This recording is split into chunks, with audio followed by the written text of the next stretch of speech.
am live, just so you know. Well, there might hear the occasional grunt of me working on my hermit crab enclosure, but it shouldn't be long. It's alright, take your time. I had a whole corner of this suspended on itself.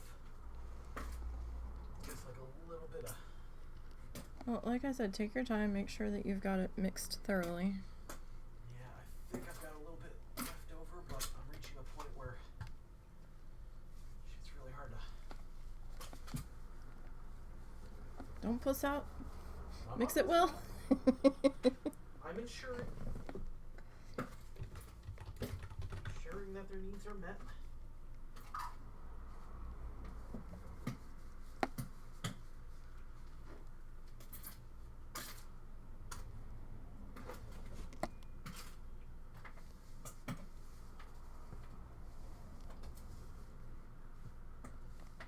Alright. I think that's where that needs to be. That's where that needs to be. Okay. I think we're just about ready. Oh yeah. Bring that up so I can watch that. Okay, and we think we figured out what the mystery of yesterday was. Where stuff wasn't,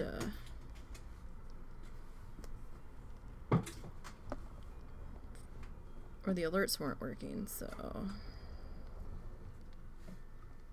Yeah, might be. Yeah, Russell didn't have his set up for the alerts to go off on his computer. But we fixed it.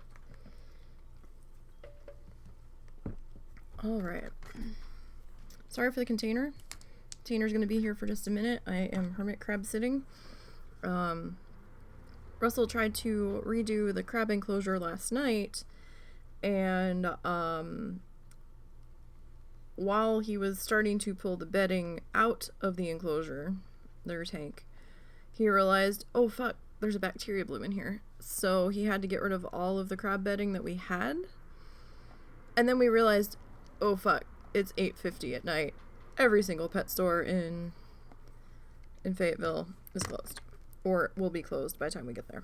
So we had to dump the sand that we got to incorporate into their coconut shell fiber stuff last night by itself in the tank, so they had something for the night, and then he had to run out first thing this morning and grab a new brick of coconut fiber, bring it home.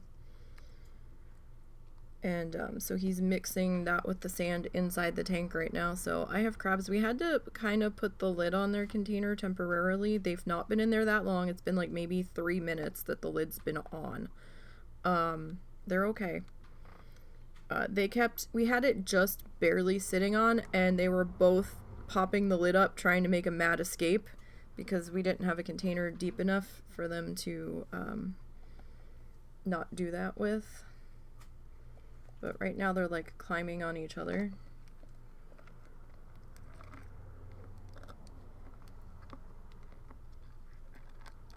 And it's like bumper crabs. I don't know if you can, I don't think you can see them.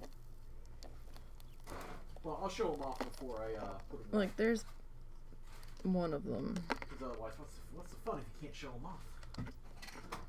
Yeah, I'm okay looking at them. I'm afraid to hold them though. I'm afraid they're gonna pinch me. So I haven't quite. I think I held one once for like 30 seconds. Russell's like, it's not gonna try to walk away. And the second he took his hand away, like he was gone for like a half a second, and it peeked out of its shell and it was trying to take off. I'm like, Russell. So To be fair, I'm used to crabs being a little more cautious around humans, and therefore less inclined to just up and run. No, these guys are like, I'm fucking out of here, bitch. These guys don't screw around. No. So they're just kind of chilling there for a minute. It's alright, we'll get all of our supplies sorted. Here, what you looking for? I had some of their old shells that I kind of wanted to put in there to weigh the ladders down. So I'm trying to find them. Do you need to take from the basket underneath? I don't think so. I think I got them. We have a basket of extra shells that weren't the right shapes and stuff. Well, it's also the basket that we got from Key West, so. Yeah, so, I mean, it was just a hey, we have these shells. Shall we try to use them? Alright, buddies. I'm gonna move you over here. Alright, so, when we last left off with our buddy Bob here, we had sort of, sketched in the new, I don't know if it's really a ridgeline, a new plane, a new direction that fiber was going to be placed. So we'll start to work on that. Thought your cup was moving. Yeah, no, the crabs are in the cup. Hey, Taco. Hey, Taco. Yeah, no, Russell's cleaning out the I moved it that time, but yeah, the crabs are in there. We had to kind of put the lid on because they were escaping. So, Russell's gonna pull them out in a minute once he's done resetting the tank. You can kind of see them in there. And I'm gonna show them off. We had 4. We lost 2 of them. We're not sure if one didn't survive their molt or if it was that bacteria bloom that we found and the other one was just acting odd. Both of them may have been from the bloom. Yeah, so it might have been the bacteria bloom, but he got play sand now to try to combat the excessive moisture in there and deal with that. So they're in the cubby for the moment. They're chilling. They're trying to puzzle their way out of there. But once he's more of those plants, but which plants? the broadleaf ones that I just stick in there. Yeah, I looked when we were at Dollar Tree. I didn't really see any. Yeah. They had like just the weird like sticky spring flowers in there. Yep. Although I didn't look in the aisle. That was just up front. But we'll definitely have to get more. What happened to the ivy, the garland? Did you? I still have some, but I'd have to unwrap it from that stick. Can you put the stick in there? I don't have room for it. Like you can't put it in sideways or nothing? No, I'd have to put a suction cup down and like give them something to climb up on. I'm gonna do that eventually, but I've got to unwind it from the original thing first. Oh. Yeah, so it's not the 50 gal tank, but it's still my 29 gallon from the fish. And we ended up using the entire 50-pound bag of play sand. I thought there was going to be some sand left over. There was not. Although I don't know if it's too deep now with the coconut bedding mixed with the sand. Okay. Let's take a moment to have crab cam. Crab cam. This morning was the last morning you could sleep until 1 to work from noon-ish to 5-ish tomorrow and then back to normal hours. And yeah, it's hermit crabs. That's a lot of sand. They're gonna escape Crabbies. there. Don't leave them there. Crabbies. Climb, climb, climb. Wiggle, wiggle, wiggle. They're gonna escape. I thought you were gonna hold them. Oh, I could. It's been a while. Come here, you. Come on. Oh my goodness. Hi. Hi. Green's making a break for it, just so you know. Hi. Oh, oh, oh, oh. Oh, oh, up, Oh, up, oh, up, oh. up. Nah, nah, nah. It's okay. It's okay. Don't let them fall. I'm not. Oh, oh. And I caught him. Come on, you two. We already had one Get you back fall in there. from like 3 feet to the floor when you were trying to put them back last night. Oh my goodness. We weren't sure he was gonna make it, but he's being rambunctious today, so. Oh my goodness. Come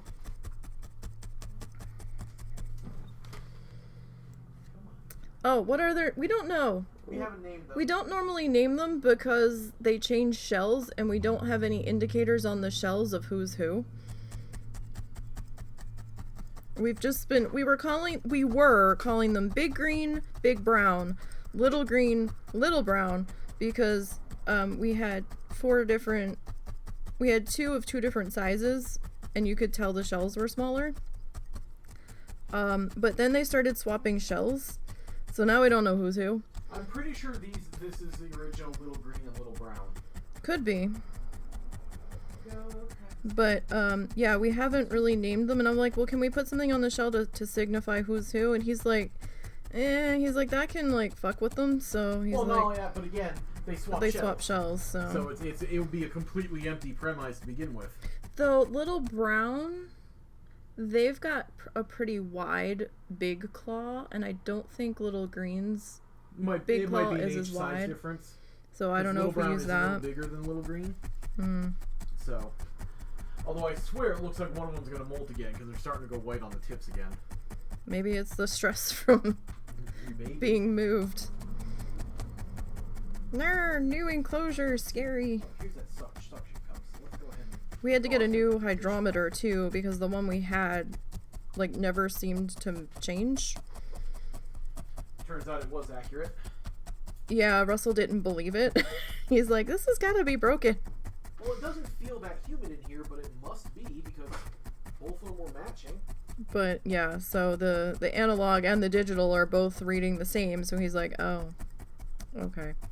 But at least the digital one has the temp on it as well, so we don't need both things going in there. So that's something. So naming them both Taco wouldn't be out of the question. If you want to be Taco Crabs, we'll make them Taco Crabs. Taco 1 and Taco 2. Taco crab.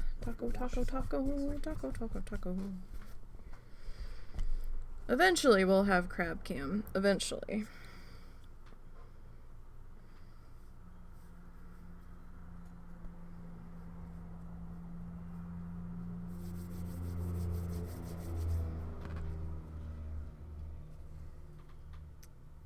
One day. Look out, Manos. It is on our list of things to do. What's on our list? Crab cam. Oh yeah, no, I'd like to do that eventually. Alright, so we're just kind of grabbing our sky dark shadowy color, and I'm just gonna keep bringing that on and down into here. I'm just gonna try to cover up our chalk sketch lines. Oh, what are you dropping now? Mine drops. Did you want me to leave the main light on when I'm done here? Oh, that's up to you. I've got enough lighting going on here where it should be alright.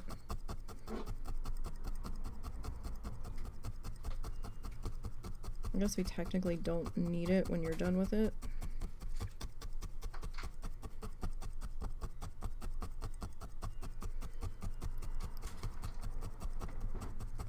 Alright.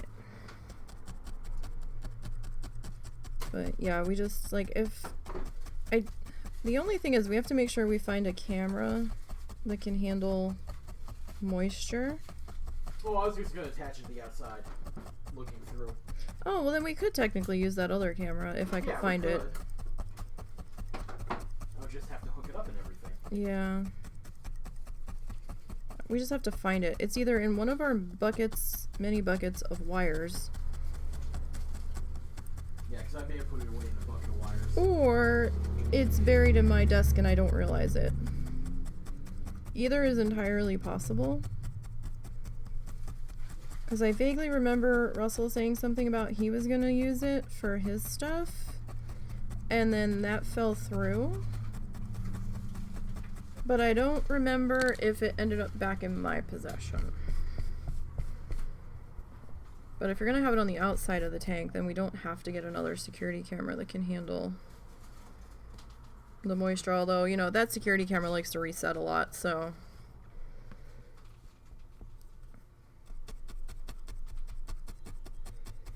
Because I know when I have the app open on my computer, after like an hour or two, it's like, bloop, we've reset. I don't know if that was the camera connection dropping or if it was just like, you've not done anything with this camera.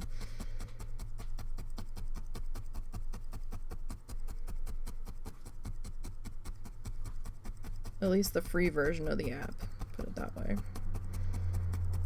It was bad enough we had to stick an emulator on my computer so I could even open it. because it's more for hooking up with your phone.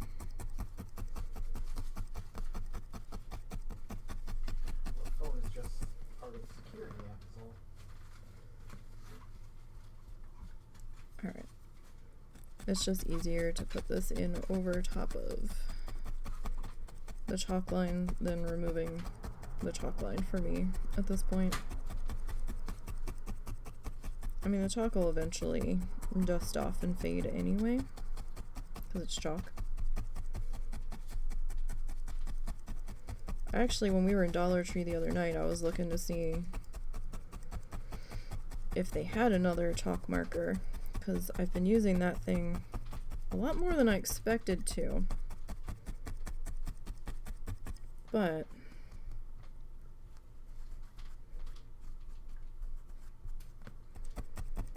they did not have another white one. And they had them in like gold and green and like cranberry, and I was like, yeah, but do you have just white? And I didn't see any white, so I was like, nuts. I knew I should have bought two when I first saw them. Alright, so now what are you hooming? Oh, I've got some left over. I'm debating if and how I want to save it. What left over? The coconut fiber. How much was left over? I mean, a decent amount. I thought you couldn't keep it. I probably could, but you know, I've got. You've got the two more bricks that you haven't even. Yeah, so I'll go dump this out in the wood pile. All right. It's just coconut fiber, won't do any harm. Num Nums can play in it. For all I know, he might. Or he might use it as a bathroom. I don't know. I left the dish in there for the eventual moss, even though we don't necessarily need it. I've currently got the. If the suction cups are happy, then leave it be. Yeah, because we have a horrible time getting suction cups to stick. When's the moss supposed to get here? I think tomorrow. Not entirely happy with those vines. I might tinker with them later, but it's good enough for now. Well, if you're not happy with them. Yeah, I want to give them some time off.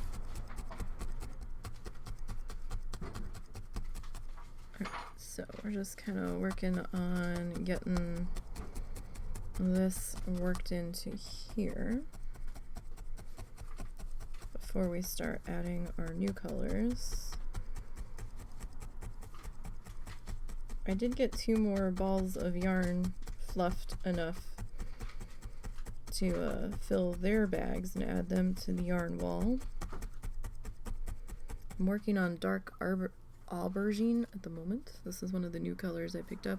It is purple. I know it's hard to see. It is purple.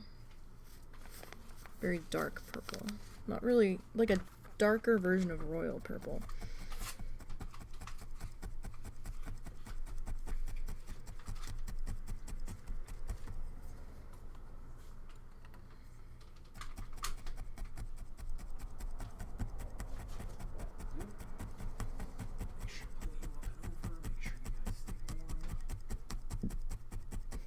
Yeah, that's the only thing I'm worried about with the hexing over that one hole, is them staying warm enough.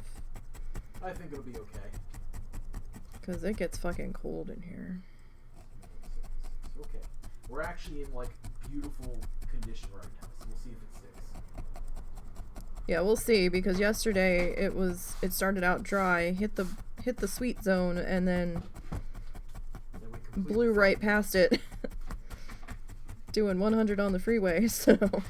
Yeah, but you know what? The weird humidity that I didn't believe on the thing might actually explain the algae bloom. Oh, you mean the food getting fuzzy? Yeah. Okay. The food getting fuzzy as fast as it did might have been because it was so bloody moist in there. Maybe. But no, he was reading that super ideal conditions would be to take like sandbox sand, like play sand from the home improvement store and mix it in with the coconut fiber, the eco earth stuff for the terrarium, to like a 5-to-1 ratio or something, because it will hold its shape and it makes it easier for them to tunnel through and stuff, and it'll help with the excess moisture. So it was really wet in there. We were over spraying.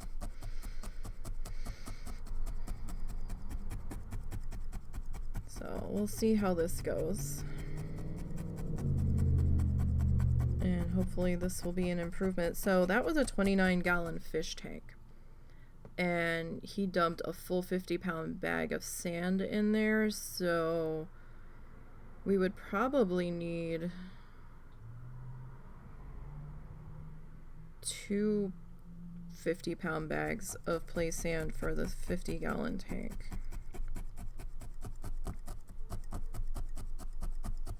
At least the sandbox sand isn't that expensive. I mean, I guess it is if you need a lot of it, but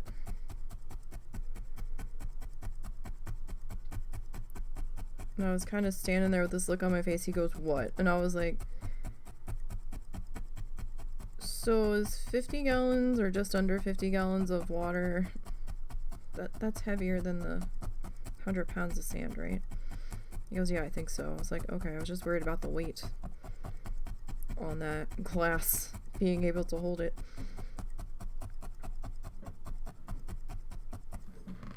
And the stand that it's on. So you go and the floor. And he's like, "No, I should be alright." He goes, "I'm pretty sure the water will eat a lot more than that." And I was like, alright, if you're certain.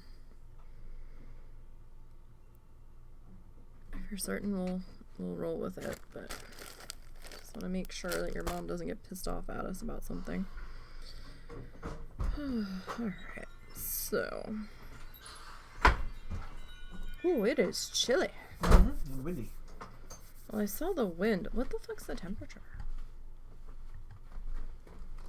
Let's see, that. Okay, I was gonna say, that should not bring up the other thing, and it doesn't look like it did, so we're good there. Oh, we have a weather alert. Oh, wind advisory.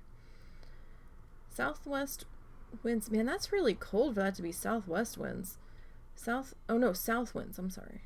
I added a word. South winds 15 to 25 mile per hour with wind gusts to 45 expected. Secure loose objects outdoors. Until 9 a.m. tomorrow morning. Wow. Wow. So we have a wind advisory till 9 a.m. What? My goodness. My goodness gracious. So it says it's 58, but we seem to have a feels like a 53. It feels colder than that.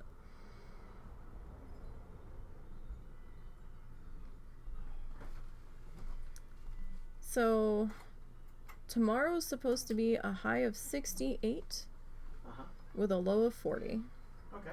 Tuesday's supposed to be 69 with a low of 50. But Wednesday is rain with a high of 60 and a low of 31.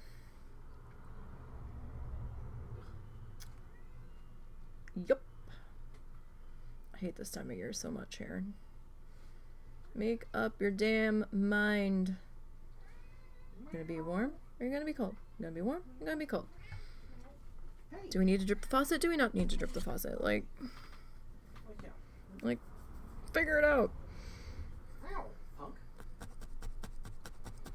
feel like we're playing hot potato with the weather. Oh, we saw the cutest little fuzzy mini potatoes when we were at Petco. They were so adorable. No, I gotta clean that, buddy. They were piggy tanking and everything. Fuzzy potato would be a guinea pig for those that aren't familiar with us. They were so cute. Petco was jamming what was it, Friday night. I was surprised. Please be careful.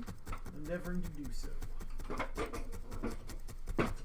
They were a lot busier than I expected them to be on a Friday night. I saw the awesome type of betta fish I want to get whenever I just have the money to get one again. But I want to do it right and get them a tank that I can put a filter in instead of just a tiny little bowl. But I need a different desk, that's the problem.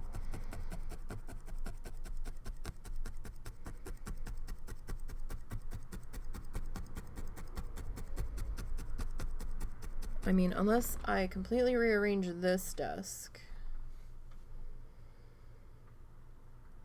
Which would be tough, but possibly doable. You would just have to clear off that little shelf of yours. Yeah, no, I was trying to think of where I'm gonna put all the stuff. Like my paintbrushes, maybe I could like poke 2 holes in the sides so that I can attach it to the wall up here somewhere.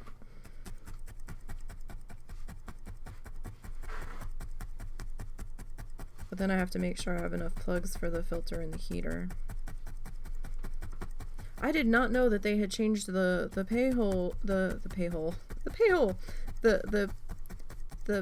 payout threshold, because when I got paid in September, they were holding it to the 100. So when you said that last night, I was like, what the fuck are you talking about, $50? So I missed that memo. Completely missed it. But when I looked last night, it was like, yeah, it was counting me up to 50. And I was like, oh, okay. Fascinating.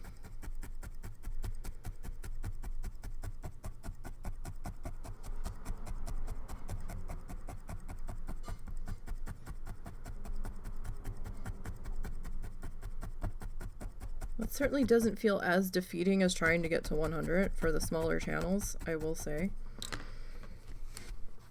Like myself, so. I was proud of the husband's Planet Zoo stream yesterday. He did very well. He seemed to be having a good time. He's thinking about maybe setting up his own channel. Maybe, but he needs to sit down and do all the shit for it, the art and the emotes and everything, and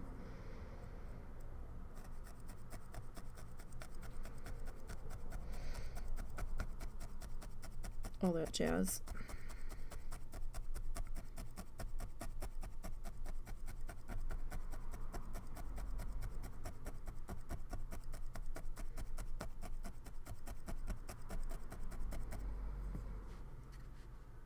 Alright.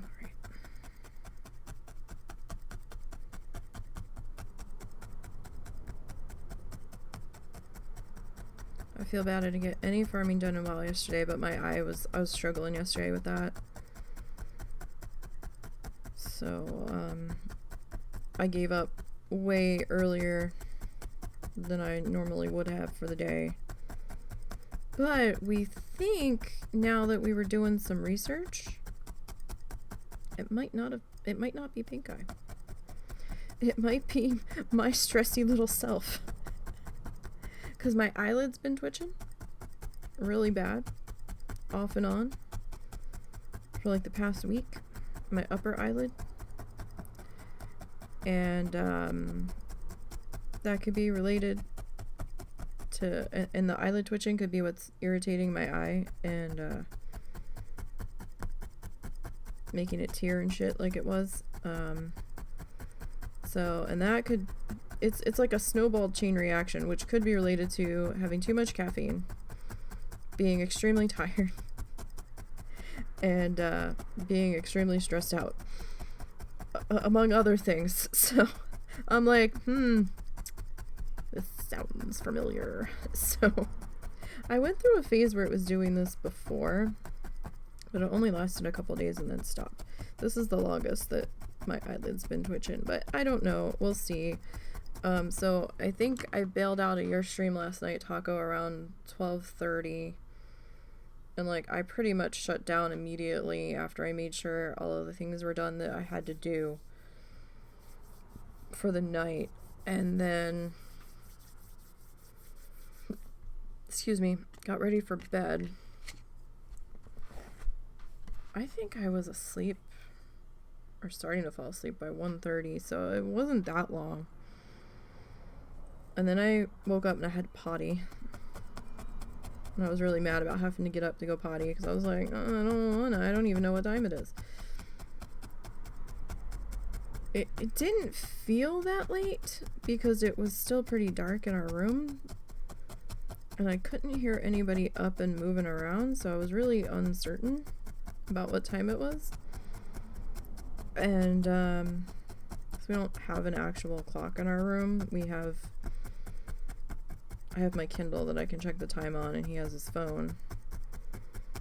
Or we have the clocks in the corners of our PC desktops, so I don't really have a clock, a separate clock.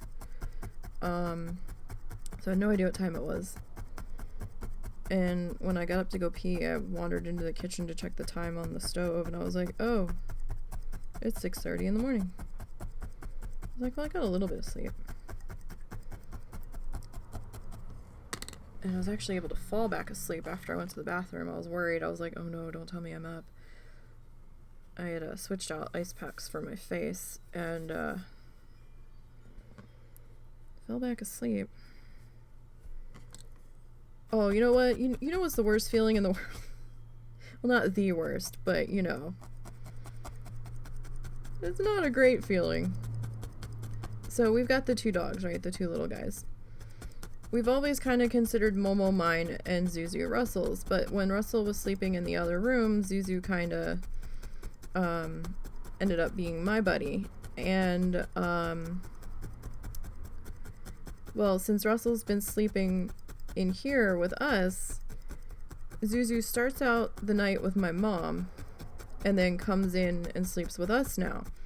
For many months, he hasn't been sleeping with me. He'll come in for like 10 minutes and then leave and goes back to my mom.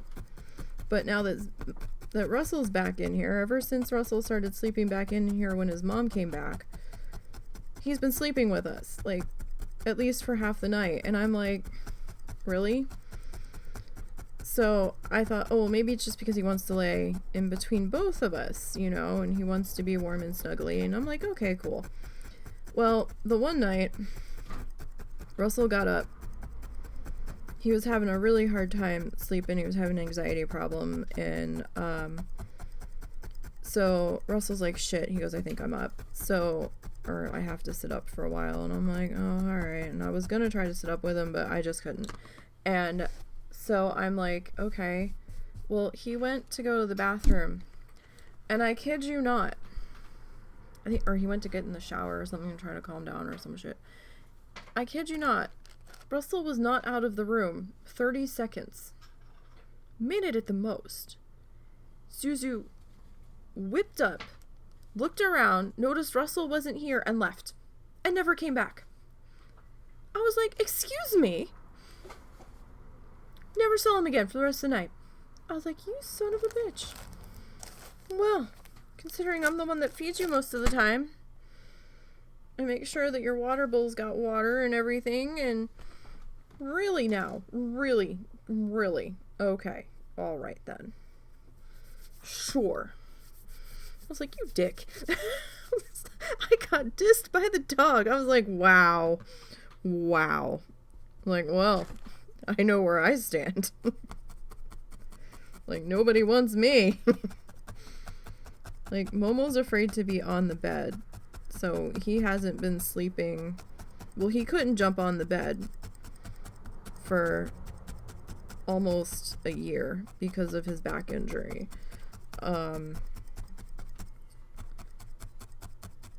He can get up here now.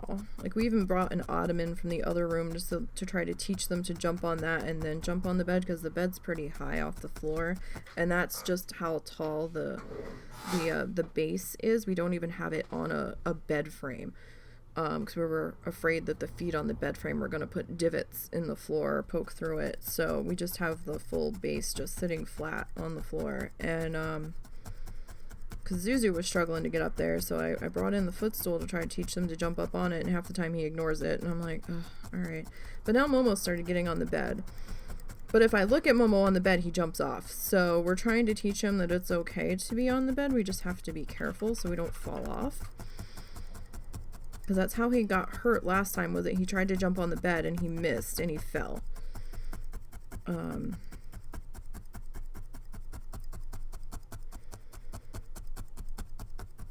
But he had a disc problem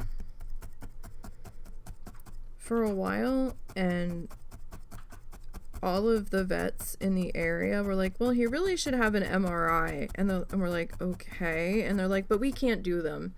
And we're like, you can't do the MRI. They're like, no, you'll have to go to a surgery center.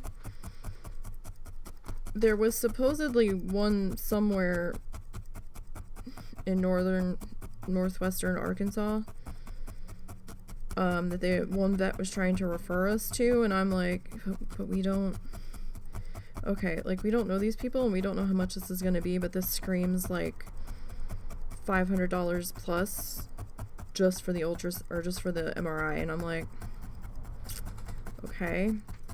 Like, they didn't even want to take an x-ray. They didn't even want to see him. They didn't even want to touch him. And I'm like, really? Like, are you sure this is a situation where we have to have this MRI?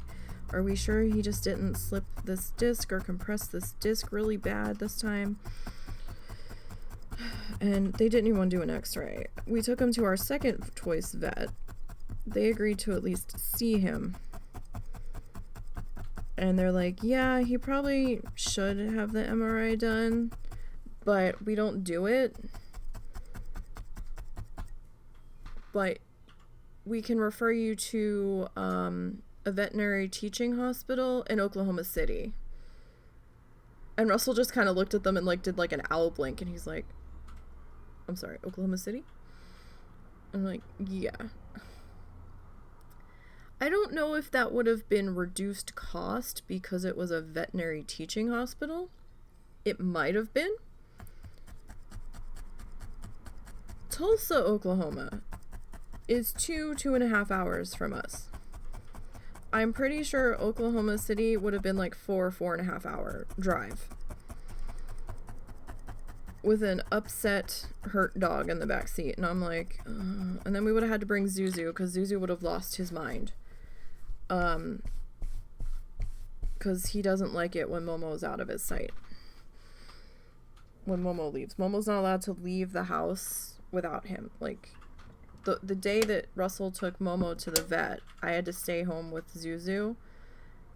And oh my god, that dog did nothing but howl, whine, and cry. And kept pacing back and forth to the door to look out the door for... I don't know if he thought he was missing something or what.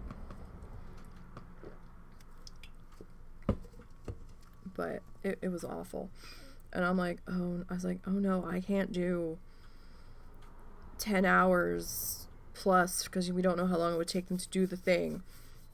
And then to drive back in traffic. And I'm like, oh no, I can't do that many hours with this dog. We would have to bring the dog with us, which means I would have to come too.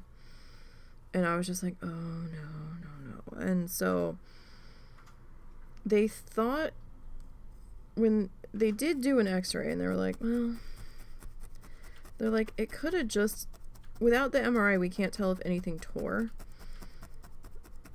But they're like, the discs are compressed in this area, but we couldn't tell if that was new compression or from his old injury. So we decided to try the bed rest and medication route and see if it improved before we went any further. Because even if we got the MRI done, there was no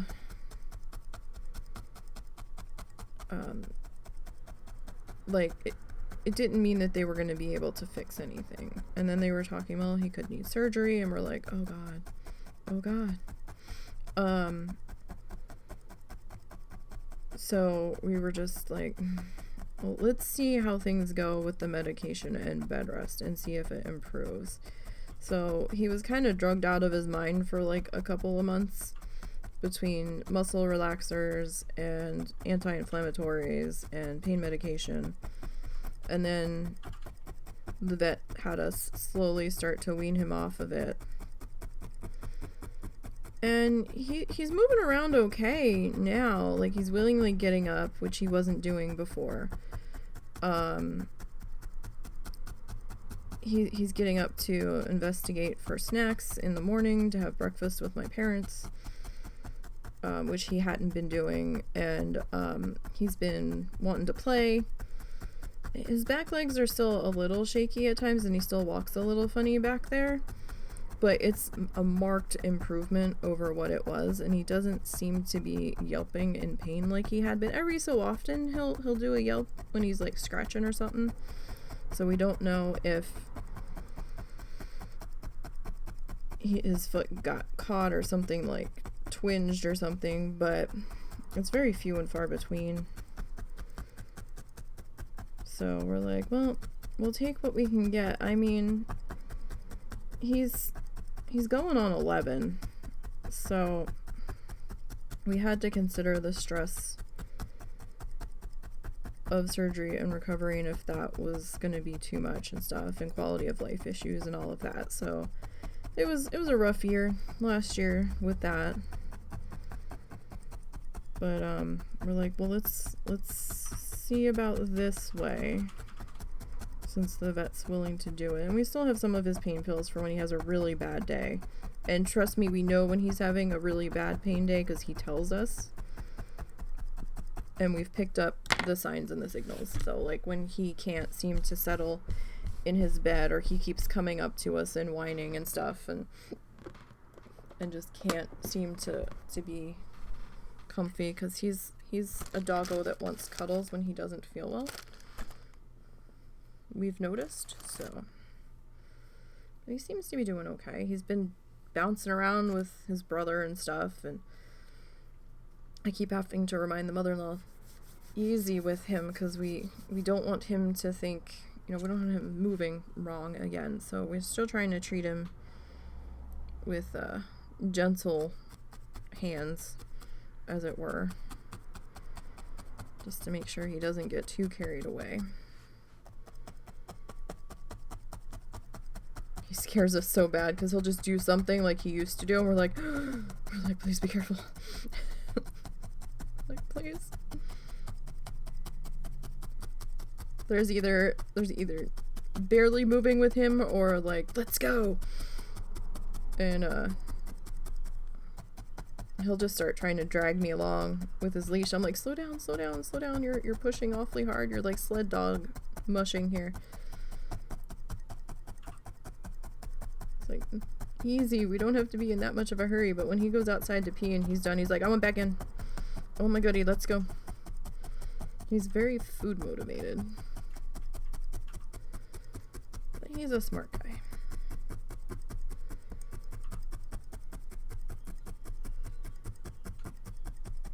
We already had a cancer scare with him because he had to have a lump removed right before all this happened with his back from his neck. That they had tested, and they were like, oh yeah, no, that one's gotta go. And then he had more lumps show up after it, and we're like, oh god, what are these? And the vet's like, no, those are fat deposits. He goes, don't worry about those are fine. And we're like, you're sure? And he goes, yeah, we tested the fluid on those. And I'm like, okay. Old dog gets old. But he's a good boy. So we kind of spoil him within reason because, things and stuff.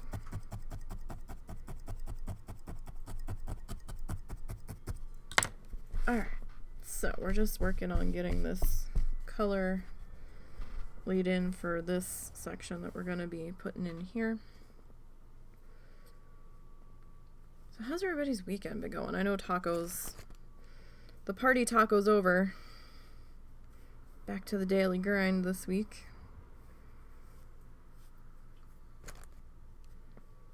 But how's everybody else doing? Everybody good? What's everybody up to this weekend? Anything, nothing.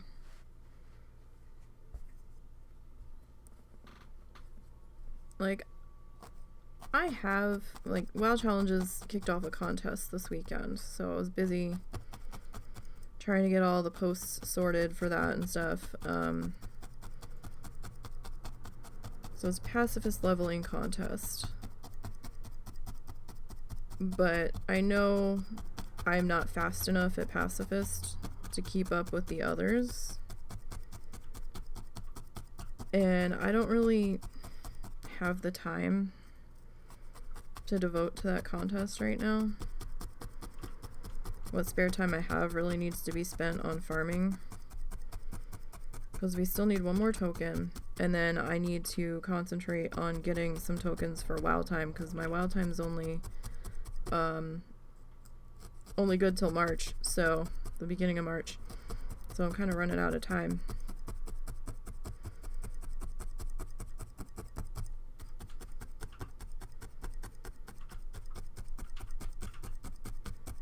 I kind of need to make sure I've got time available. Oh shit, I have to level that Bloodthirsty this week. Right. I'm co-hosting next week, so I need to try to get some Bloodthirsty leveling in too. Damn. Just not enough hours in the day. There's not enough hours.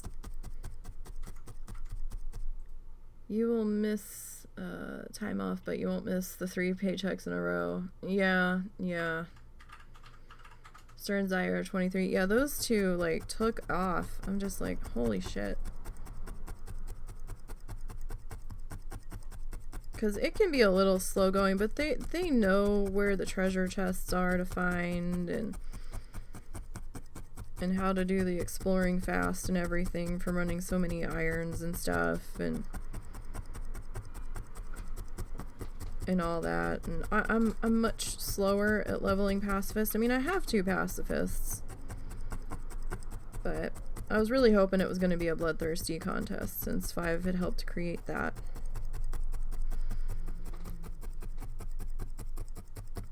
And since you two were plugging away at the Bloodthirsty team stuff so hard, but they decided to go pacifist.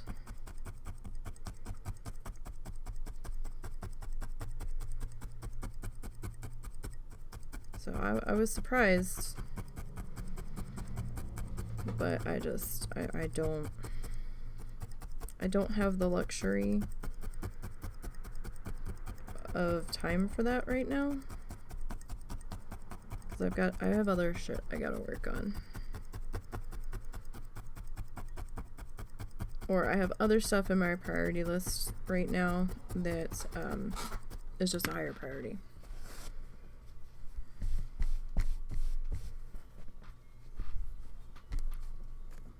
So I want to get some more arty stuff things done, and since we're doing art 2 days a week now, so yeah, your wish teams were up, and we'll have to work on getting people to want to do them, so if they do come up, you can have partners. Yeah, I don't know what's going to happen with teams, because the API has been such a freaking pain in the ass lately. And I swear that looked like a 30-day API data purge on the state of the challenges this week. Because I'm like 9th through like 5th on the iron list were all lost to the nether, and I'm like, what? And I was double checking it on the website, because sometimes the report wording's a little different than what the website returns. So sometimes it'll be a loss to the nether, but it's really an RIP. But those were mostly lost to nethers, and I was like, this seems like a 30-day data dump. Which is the first time we've actually seen that happen. That I've noticed it happen on the oh, there goes my eyelid again. My eyelid's like doing little muscle spasmies, twitching. At least it's only on the one eye. It's just really super annoying.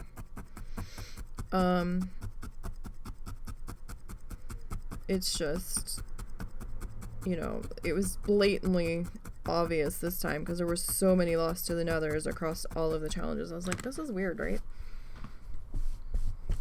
But I don't know if Zaya's even working on teams at the moment, to be perfectly honest. I don't know if he is.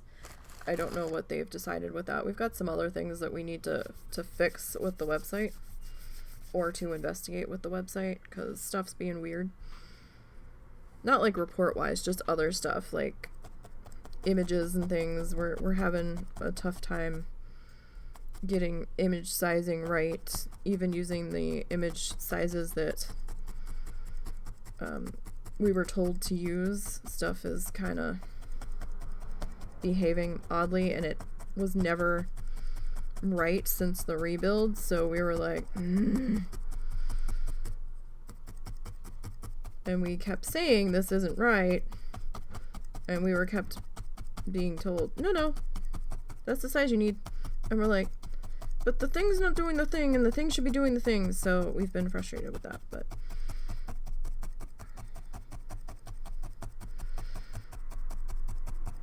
it could also, like, I don't think it has to do with the version of WordPress we're using. I don't think so. But WordPress has been a fucking nightmare. Like, we're deliberately on an older version of WordPress because the newer versions were making it 10 times more frustrating to deal with. At least for me. Because art wasn't implementing into the articles correctly the way it had been previously, and you could only put it in certain spots, and it was just a fucking nightmare. I'm like, who thought this was a good idea? There were some days on the new WordPress version when we briefly were using it that I was just tears of frustration can only barely scratch the surface of why won't this fucking go in here? And why is it misaligning everything? And what the fuck? just all of the F-bombs, all of the angry fish shaking at my screen, screaming at it, and I'm just like, fucking work! So, yeah, there were days where the articles went up late because of how fucking terrible WordPress was being. Where the two of us just weren't communicating well.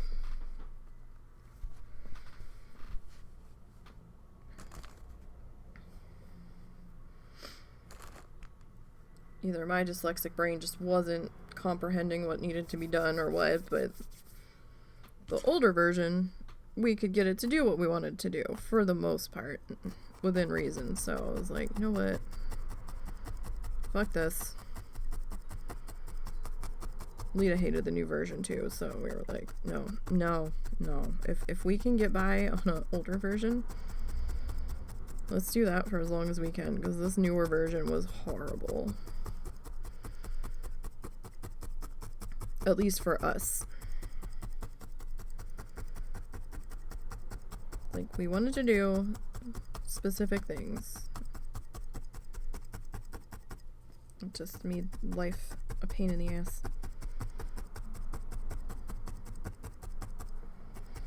So yeah, we got Lunar Festival starting on Friday.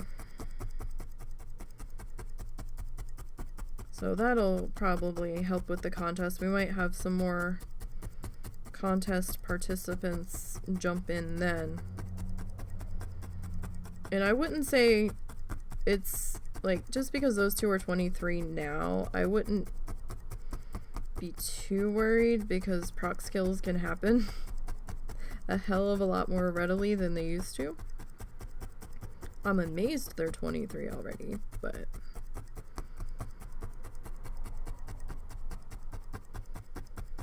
I mean, your hardest struggle is really going to be getting to level 5 so that you can pick up some professions.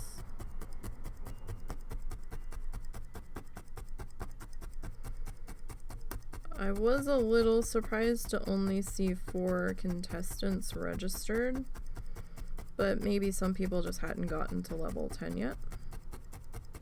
Was not surprised to see who 3 of them were.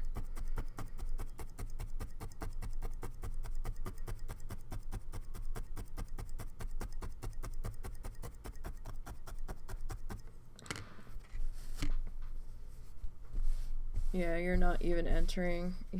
Never liked Passy. Like, Passy's okay. I don't mind it. Like, I have a priest pacifist and I have a hunter pacifist. And it's alright, but I don't like rushing on the passies. I like to take my time. And, I don't know. Just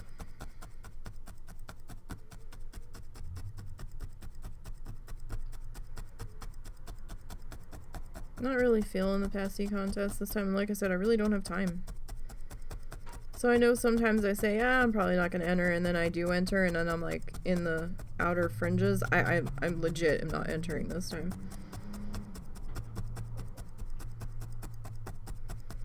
Between my eye issues at the moment and just life being life right now, I can't. I got enough stuff going on at the moment. I don't need to add more right now, so I know my limitations. And I think my eye troubles right now are screaming at me to stop, slow down. So I'm gonna try to listen within reason. You know, I've got so much stuff I want to do. You know, I've got the solo Planet Zoo series. I've got the series I'm working on with the husband that I tried to squeeze in one night during the week as extra bonus content. I've got the art streams that we're doing now.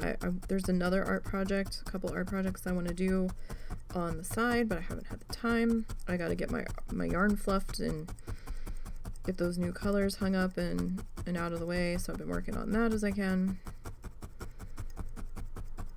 And I still have 5, 10, probably still have about 15, 20 balls of yarn to fluff, so, or at least partially fluff. I don't fluff the entire thing, because, you know, I'm not going to be able to get the entire thing in the little Ziploc-y bag.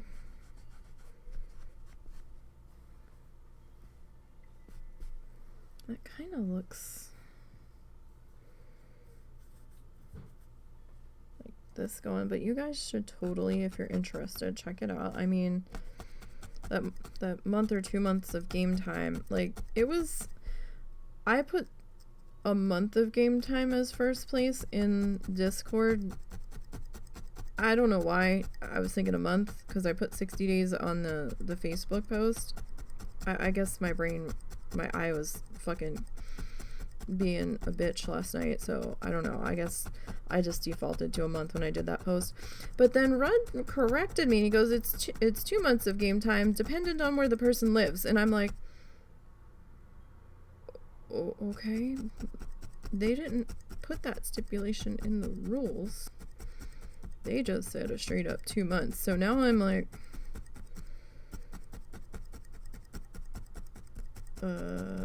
I guess it depends on conversion rate, because I think Rudd's in the Netherlands, so that might be what it is. So I think he's in the Netherlands. He's somewhere in the EU, put it that way. I could be wrong, but so I was like, okay, I'm really confused now, so alright. Alright, so we need to get this guy put in here. We're getting there. Slow progress, but that's okay. You know what? I'm fine with this going slow. I really want to work on the embroidery hoop one with like all the purples and stuff, but I think I've got some more purples and greens that I need to fluff before I can even attempt to do that one. But like I said, my brain's like been all over the place and I'm trying to slow my ass down. Trying to breathe. I'm like, okay, one thing at a time.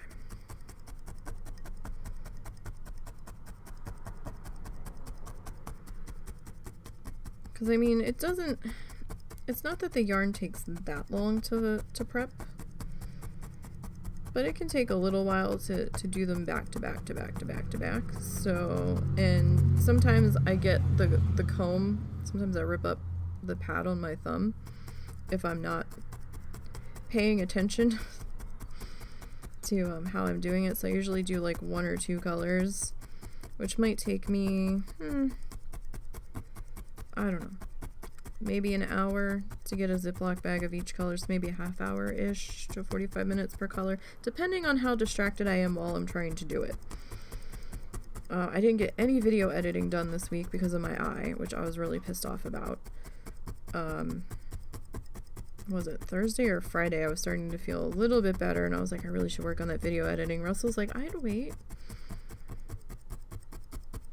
I've been trying to listen to the free music library while I've been working on yarn fluff, trying to star some new songs that we can use on that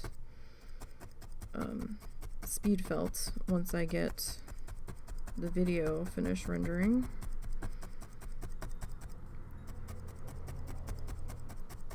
Alright, so yeah, he didn't quite bring it all the way down just yet, so...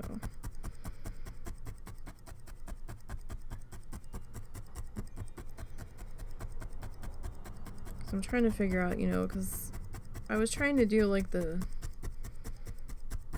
jazzy country music before, but this next one that I'm working on, or the one that I'm finishing up, I'm like, maybe we go like something with a little bit of rock, or I don't know. And then I'm like, oh well, I should be trying to figure out music for this one too while I'm in there. You okay?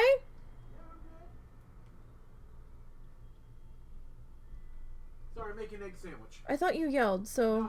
No. Okay. Sorry for... Your dad has the football on and he has that terrific volume, so it might have been that. Okay. Sorry, I heard a noise and I thought somebody yelled, so...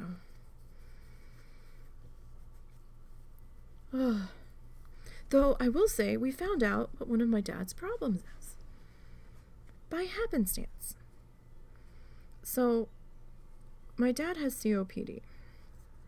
And he was supposed to be taking this one medication, and he had a COPD rescue inhaler for when, you know, for like an emergency thing. He was only supposed to use it like when he absolutely positively had to, when nothing else was working, right? Well, when it got to the point that his regular COPD medicine, and he didn't say anything to us, was too expensive, and so he stopped getting it. Didn't say to anybody that he was stopping getting it. Just that, you know, we found out later, like months later after the fact, well, it got too expensive, so I stopped getting it refilled. And it turns out, in place of that COP medicine, he's been hitting this inhaler. Even when he's just sitting in his chair, not moving around, doing anything. And Russell's like, what? And when they told his lung doctor that, she had this horrified look on her face of like, no! You're not supposed to be using that much. So then she got him on the nebulizer version of his COP medicine, which, a lot cheaper than the other stuff that he was on. because the nebulizer stuff had a generic version. So she's like, okay, but you have to do this. This is cheaper, but you have to do it like 3 times a day. And he's like, okay. Turns out, and he was like getting really super depressed because for months he's had trouble tasting stuff, and we were worried it was COVID, but doctors were saying no, he didn't have COVID, surprisingly. And we're like, are they sure though? Because if he still can't taste stuff, and Russell's like, yeah, but he wouldn't be able, he's like, that should have passed long ago. I said, not necessarily. Some of the long COVID symptoms, people still can't taste shit for months. Turns out one of the side effects from this inhaler is the reduced ability or inability to taste shit.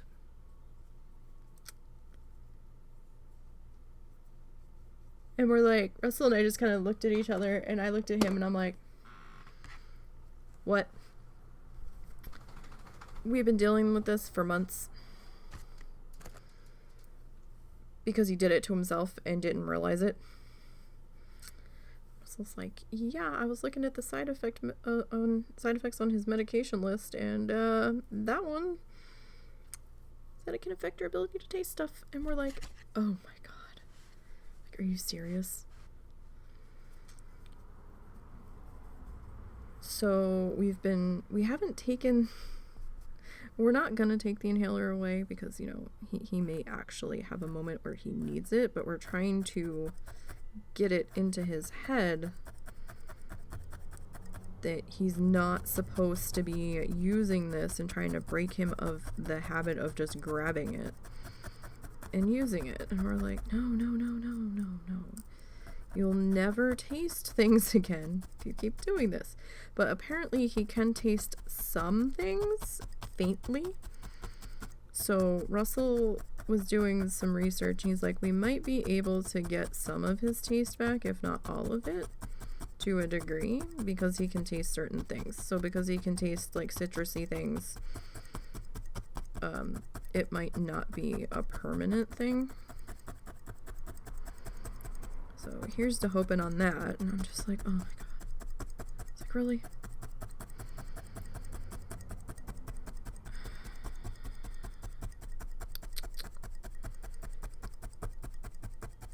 It's been a mess.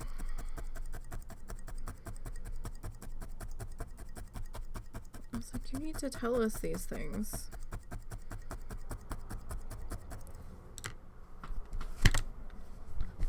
And now we've got a burner that seems to have an out-of-control thermostat on our stove. And, like, people keep trying to cook on it, and I'm like, no, we're not cooking on this burner if we can help it. If you must cook on this burner, you must stand here. You cannot walk away. Because this burner's been going crazy. And it's been making, like, a really weird noise when it's trying to do temperature cycling on it, where it's, like, going, like, bzzz, dink. And I'm like, it's not supposed to do that. It's just supposed to go to, it's like, dink. Not this bzzz dink before it. And I'm like, oh god. I'm like, we probably shouldn't be using this. I mean, the other burners are fine. It's just that particular one. And my dad's like, well, can we have somebody come out and fix it? And I looked at him and I'm like, I mean, maybe. But it's a glass top stove. Flat top stove.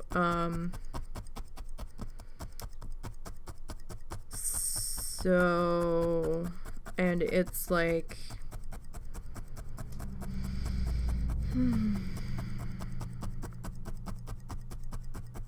maybe 6 years old, 7 years old. My question would be, how much is it gonna cost to have somebody come out and diagnose the problem, if they're even able to? Then to order the part, which might be cheap. But then to have the labor paid to come back out and fix it. It might honestly be cheaper to just get a new stove. But the other 3 burners are working okay. And my dad's like, that stove's not that old. I got that when I came down here the first time. And I'm like, you do understand that that's been like 7 years now, right? You can let Taco know that Taco and Taco are both happy on the tree. Oh, okay. I think she probably heard you, but... I know I was being sarcastic for amusement value. We took some of our fish tank decorations, like our statuary that we had for the fish tank, that looked climbable for the crabs, and sterilized them real good, and put them in for the crabbies to climb on. So we have this one like tree branch ceramic resin thing that has like tree barky grooves on it and stuff that they can climb.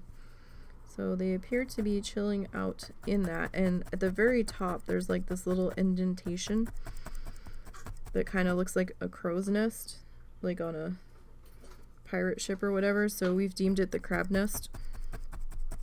Is anybody in the crab nest, or are they just... Yes. Oh, okay. Are they both in the crab nest, or... They're both in the on the crab tree. They're both on the tree. One is up top. So looks like green, and brown is about halfway up. Okay. Where did you put them when you put them back in? I put them at the At the food? Nah, I put them over by the what's it called, the cave, the hidey hole. Okay.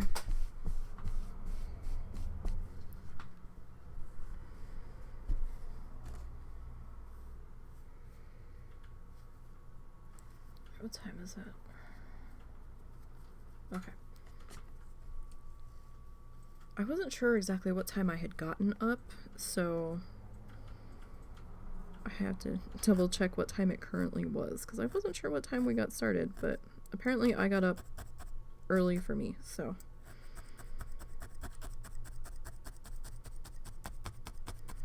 I got a little disoriented there for a moment. I'm like, what time is it?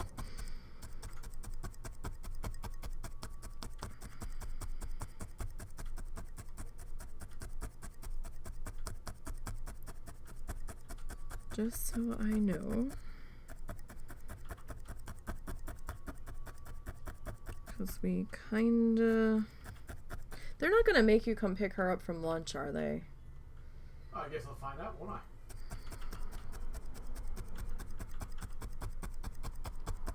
Because then I'm gonna be mad. Oh, Lord. His mom had to go somewhere. Like, it was a family appointment outing between her and her sisters. Finally settling a last issue from when his grandmother passed away that they're finally deciding to do something about, which I think they were going to be highly disappointed over. Because apparently she had a coin collection that they had an appointment to finally go get it appraised or something. And it's been a couple of years. They finally decided to I guess, see what the value was on it. I think they're going to be highly disappointed because I don't know how rare those coins were that she had. They weren't. But yeah, I was like, Russell looked them up. It's all wheat pennies and stuff like that. And like only specific markings on those wheat pennies were really worth anything, and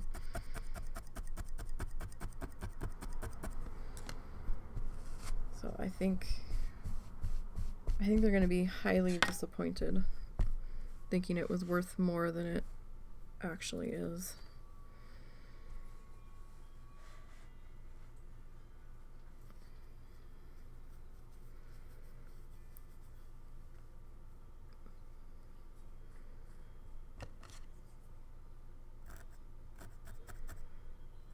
But we never went food shopping Friday night, so Friday night was more about trying to make a mad dash to the pet stores before they closed. Because apparently they closed a lot sooner than I thought they were gonna. Apparently Petco around here closes at 8 p.m.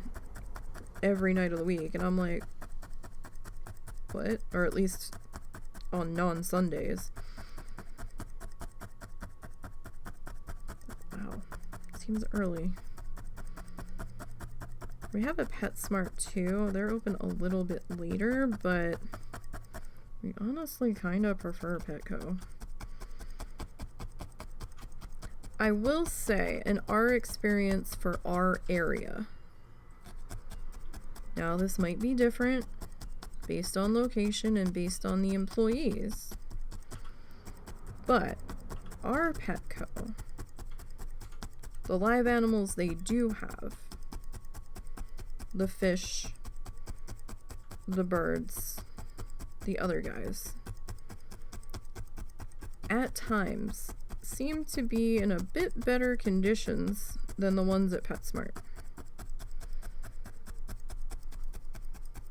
I will say those tanks at Petco looked fucking immaculate for the fish when we walked through there. They had lots of fish. They were all swimming around and looking happy. Even most of their betas at Petco looked decent. I mean, some of them were a little meh, but, you know, they're betas and they're in those tiny cups. But some of them looked pretty decent. But I did find the type of beta that I wanted. Oh, he was gorgeous.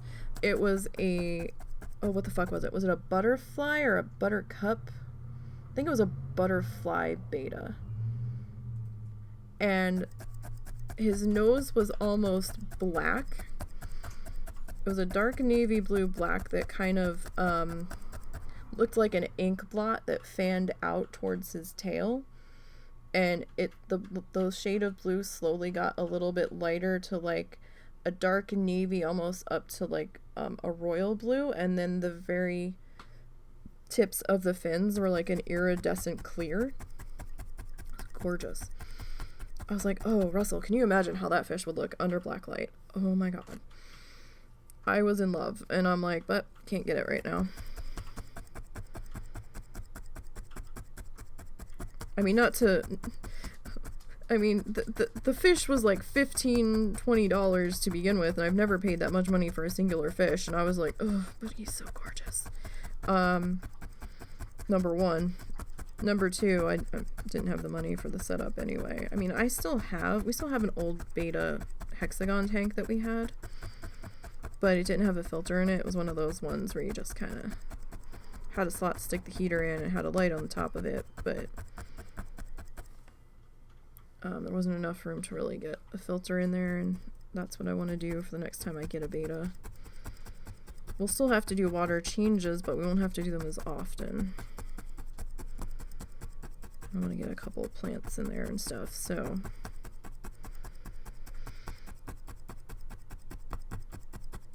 to do it right, just wasn't going to happen right then and there, and that's okay.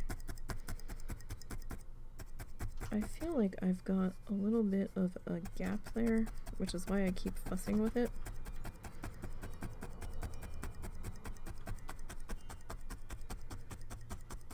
And right in there still looks a little bit thin too, but we're going to be coming back over this with other colors, so it might be okay that we've got some gray. Whoop! Come back here. Oh! Well, that's fascinating. Look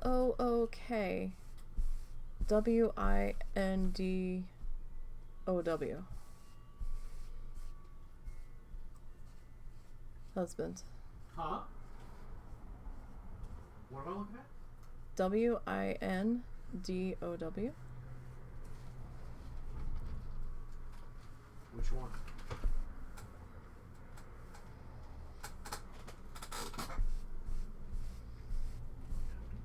No. Yeah. Yeah, I can't say it because then... Yeah, no, he does that. Sorry, I didn't want to... If I bring any sort of knowable attention, it'll stop. So, I'll explain to you guys in a minute who can't see it.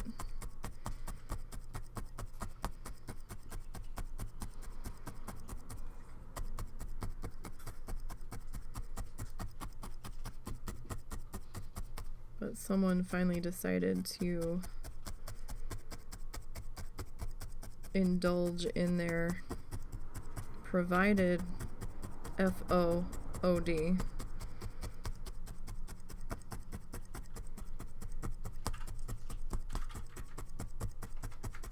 Sorry, even sometimes spelling it out doesn't work because he's smart.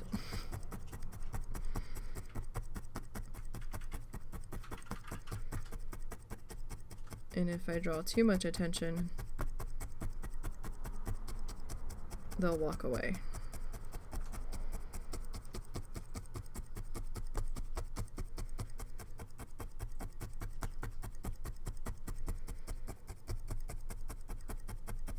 Alright. At least it's not the cat causing trouble, which is what I thought it was when I first initially looked.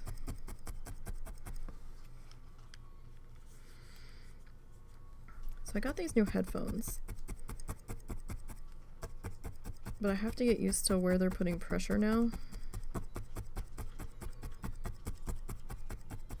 They're almost making my ears sore up top. So they're kind of pushing them into the arms on my glasses, so. I liked the earbuds, but they were making, the earbuds I had were making this one spot inside my ear super sore.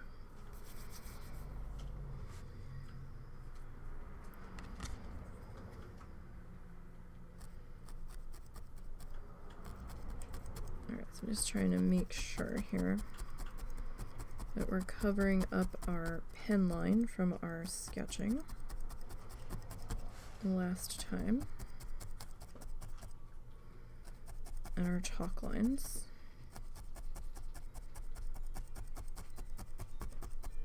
Sorry, if you hear the chimes in the background, that's some of our wind chimes outside. It's not all of them, it's some of them. Some of them are still inside from the last bad windstorm that we had. My more special ones are still indoors.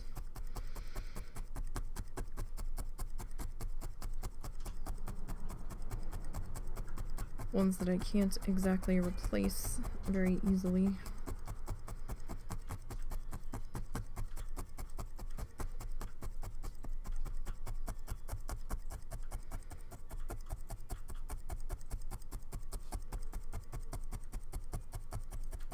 Alright, so we still have a little bit of a thin spot in here.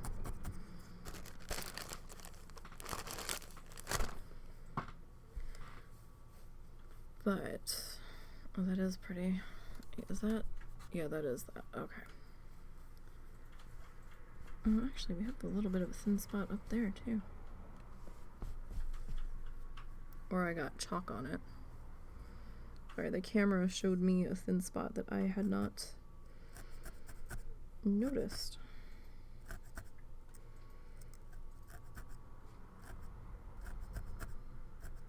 So this is the Big Twist Value Line yarn. It's an acrylic yarn.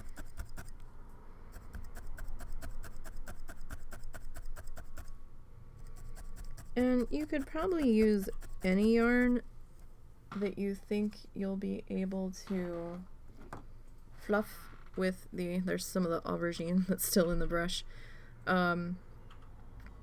Any kind of yarn that you think you can fluff with this brush. That's cotton yarn. It depends on the type of cotton yarn, I think. That's the only one that I would really be nervous about. I would get a cheap test skein. I know cotton's not that cheap, but like sugar and cream cotton yarn I don't think is gonna work. I think it's too stringy. I could be wrong. I have not tried it. But and I don't know if the other cotton yarns feel soft and fluffy or if they feel like stringy, like the sugar and cream. So that's something that you're gonna have to test. Or you can just use the normal roving. I do have some roving remaining. I just don't have that much of any one particular color. So price per volume, it was cheaper to go the yarn route.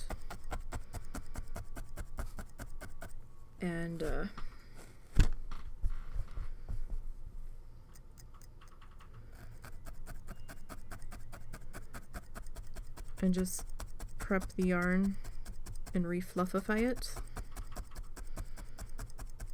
for what we're doing. But then again, I have a especially tight budget. If budget's not tight for you and you can afford to do the roving and can find it in the colors that you're looking for, great. But I found roving to be quite expensive in my area and online for compared to how much of it I need. So, and then I was having trouble finding the colors that I needed, so. Uh-oh. Just a minute, buddy. That was a Momo girl. I know. You gotta give me that. Momo is summoning the dog walker. Do I need to get him? No, he just has to be patient. Okay. I didn't know what you were in the middle of, so.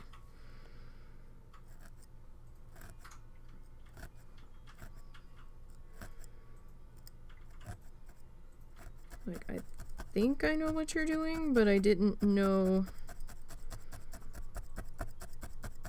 Yeah, no, I'll get him in just a second. He just has to be a little patient. Okay. It's just, if you're doing what I think you're doing, then, you're not always able to walk away, so. Or at least walk away easily.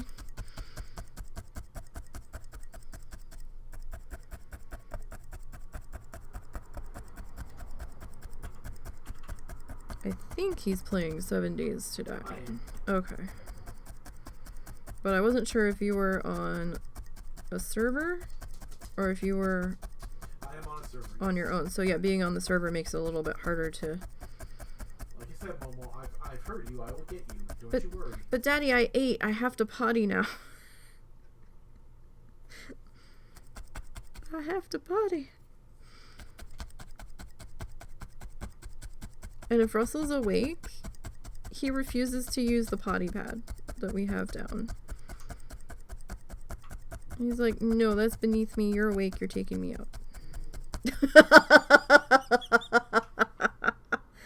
And he's making sure that Russell doesn't forget him because he's growling at him. I know. Okay. That's why I said, did I need to get him? I got it. I can always exit the server and just come back later. Momo's like, now, bitch. I know. You have to pee these. Or you ain't because cow's in the middle of your bed. No, I think he has to potty. Yeah, you got that happy milk. Oh, it sounds like your mom's back. I hear voices talking loudly. Excuse me, Ed. Because, of course. Okay. Oh boy, we're gonna be all sorts of loud. Hang on, guys. I'm gonna have to mute for a second. I'm sorry. There's no sacredness around here lately.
Sorry, guys. Apparently it was not the sister that picked her up earlier that just dropped my mother-in-law off. So they were all carrying on and yelling outside and being loud, and I never know what this microphone's gonna decide to pick up, because it'll pick up traffic noises, and she was on the porch yelling back to the sister in the driveway, and I could hear the sister, and I'm like, oh shit.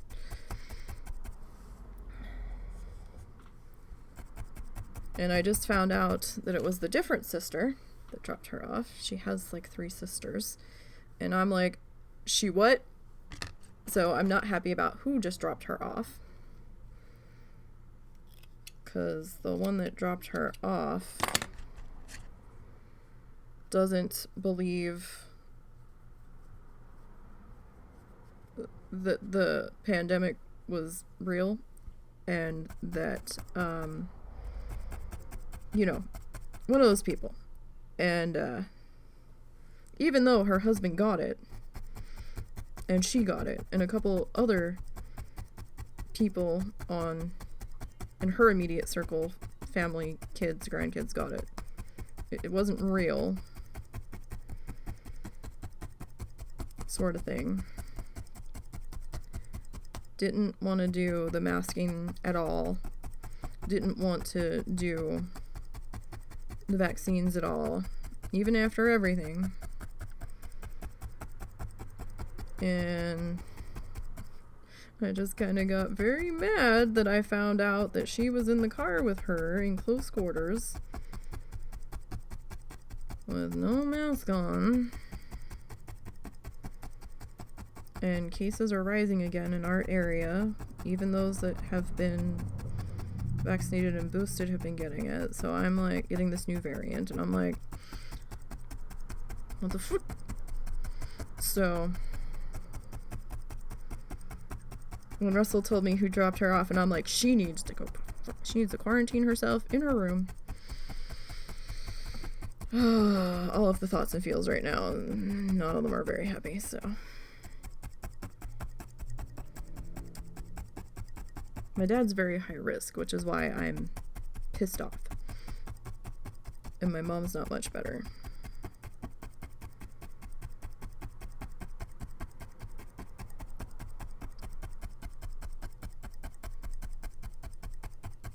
So I'm just like,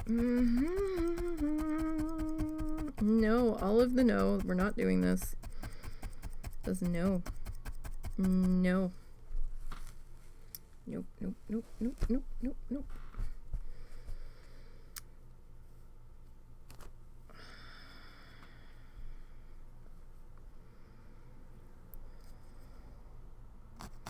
Not happy.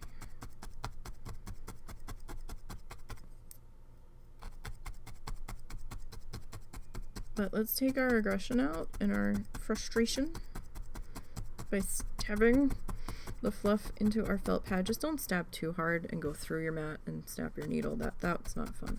Then you'll be even more angry. But, you know, we don't have a brush to beat our frustrations out on, so we'll have to stab through our fluff. Kind of same difference.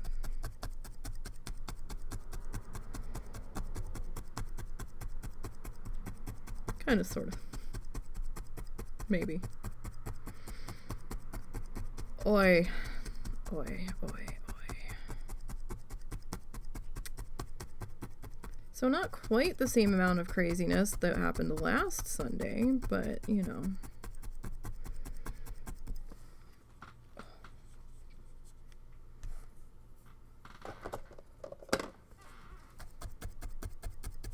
Is it really a Nisey live stream without some kind of craziness happening, though? I mean,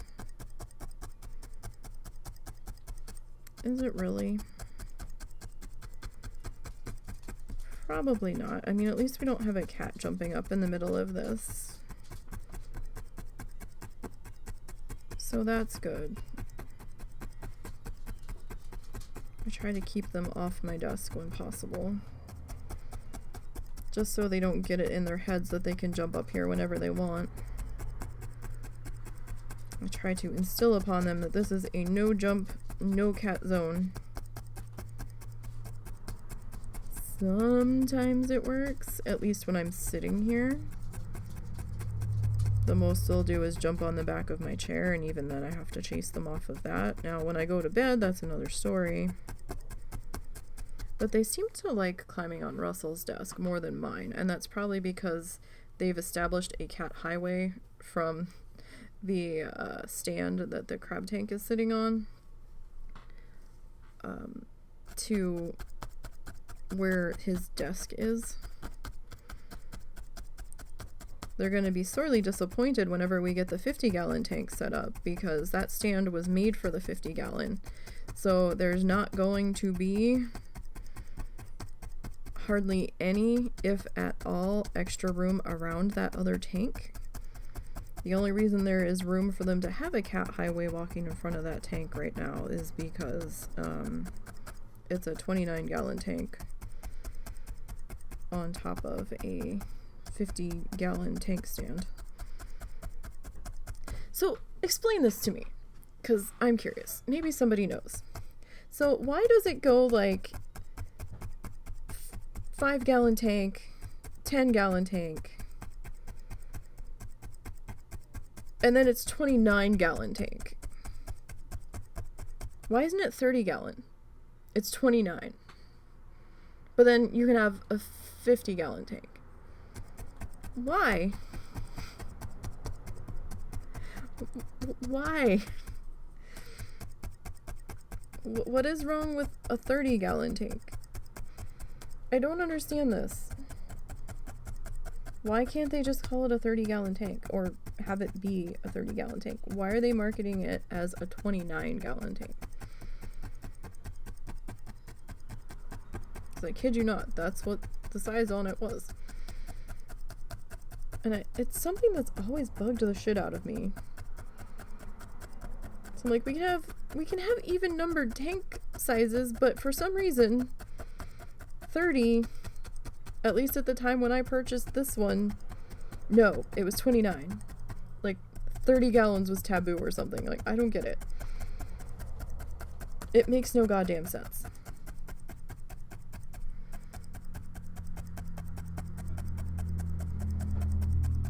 I just don't understand.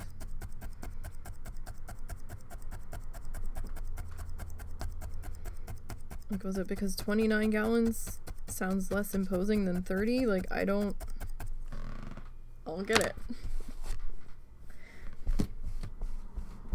Sorry, these are the things that my brain gets weird about sometimes, so I figured maybe one of you can answer this question.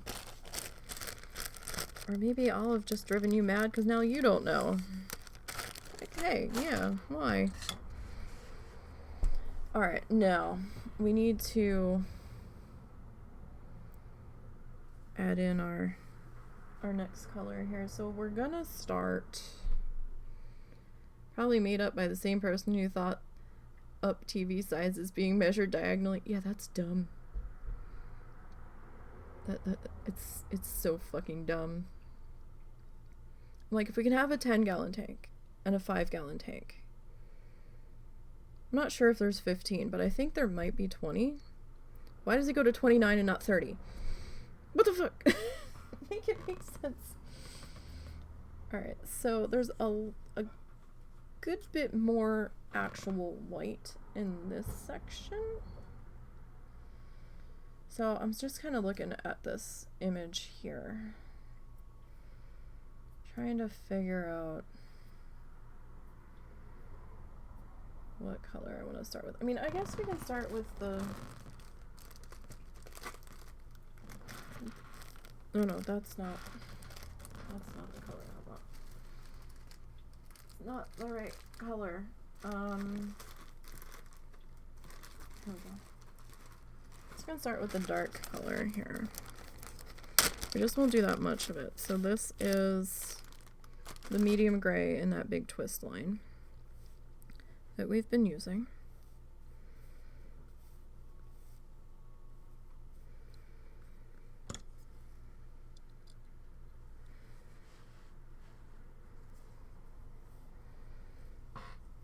Okay, so this one.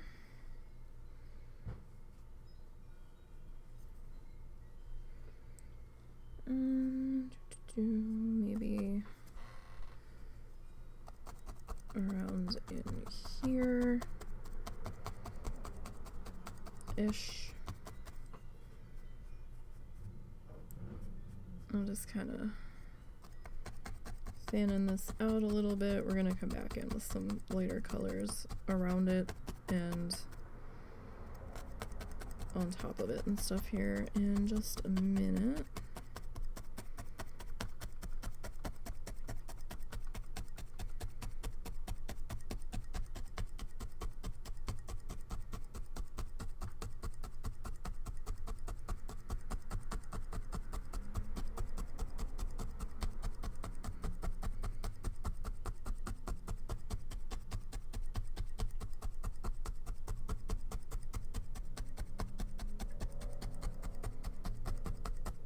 Okay.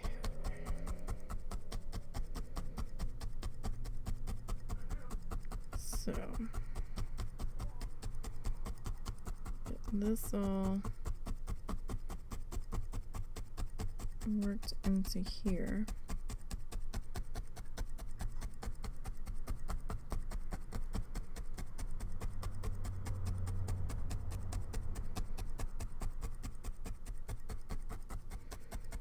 As best as we can.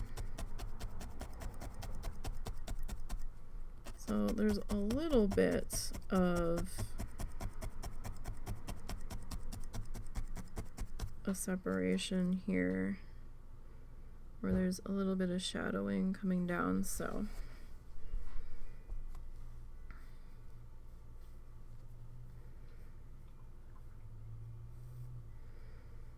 figure we'll start with our darker gray, and since the darker gray is kind of similar to, or this medium gray is kind of similar to our base gray here, then it's alright if we have a couple little slightly thinner sections where we've got some of this gray poking through.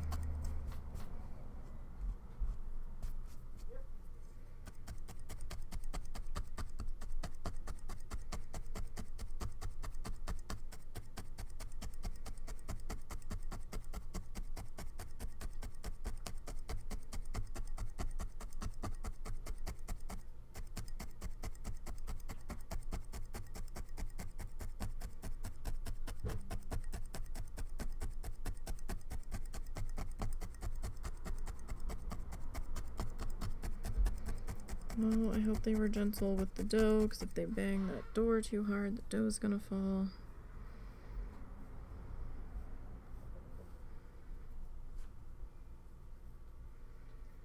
Sorry, we're having pizza for dinner, so I'm like, And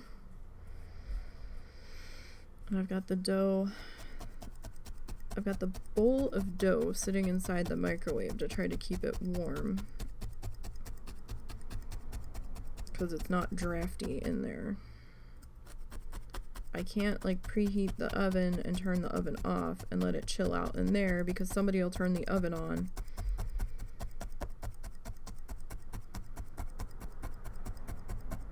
without paying attention to any notes that I've put anywhere about why they shouldn't be. I wonder if that should be a little bit bigger. Is that stuff in the dryer hers? Oh, I assume so. I didn't mention it. Can you please go get it and give it to her after you put a mask on?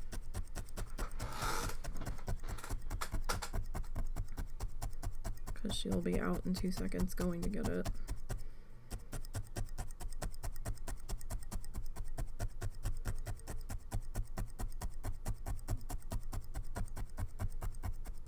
Did Momo ever get a goodie from coming back in?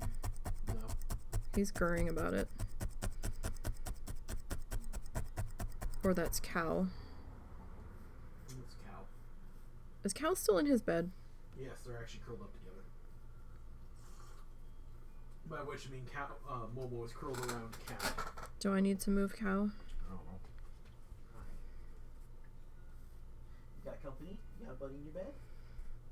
You got cow? He usually gets mad. Aw.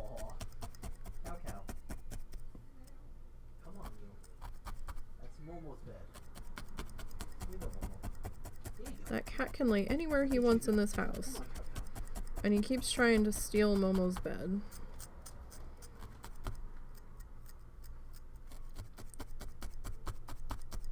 I mean, his bed's not that big to begin with. I mean, it's big enough for a Momo, but Momo and cow in there gets a little tight. Here you go.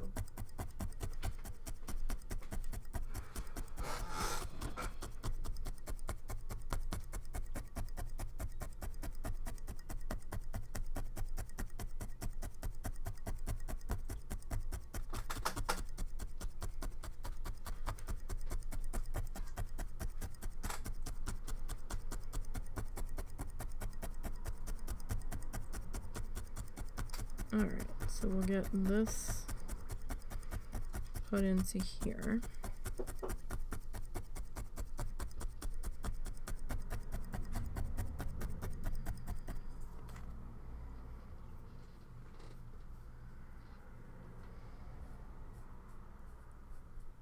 figure we might as well get our darker areas done. If we end up overriding the darker areas, we can always add more on top where we need to.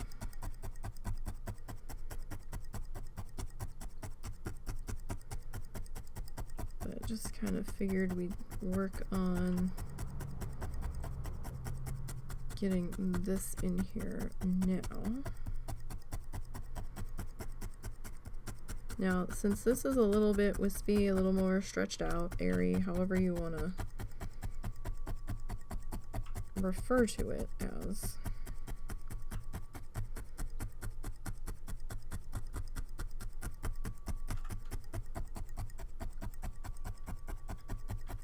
it's going to take a little more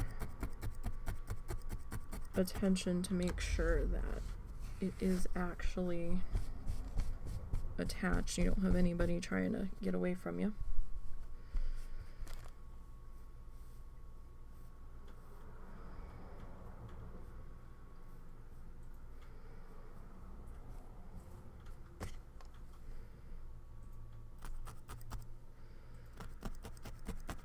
Now our angles are going to be a little bit different too because he's on a much bigger surface.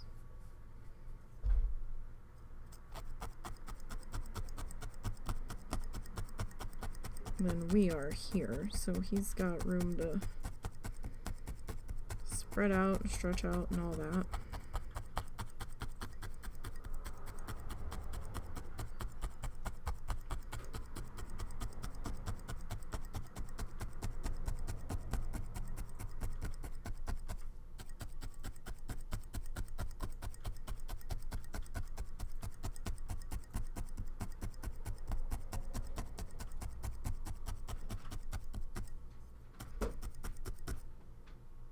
Can you go see if she needs help?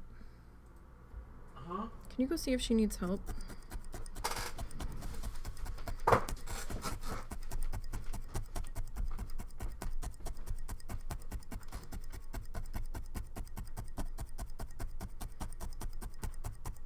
Sorry, I heard stuff banging and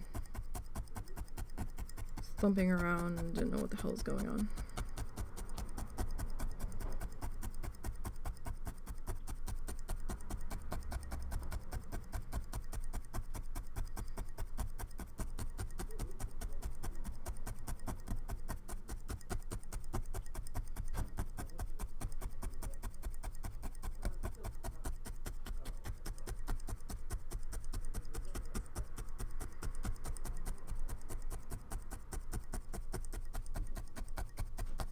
Alright.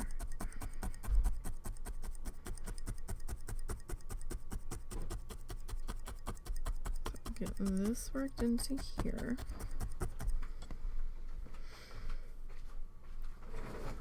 And you put that dough back in the microwave, right?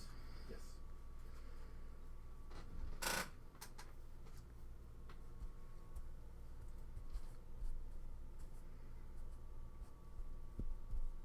Let's see, where does...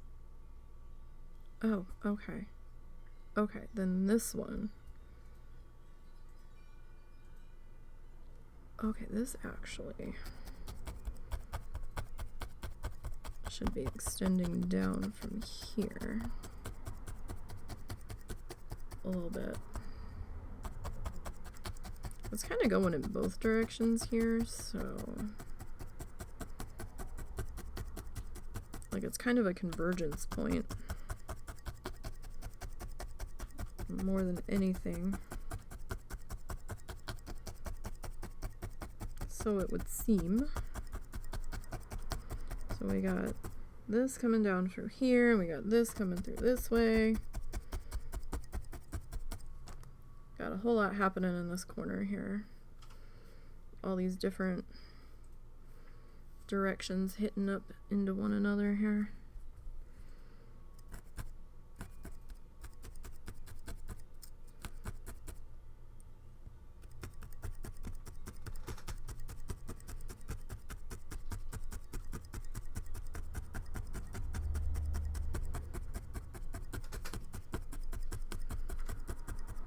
Alrighty.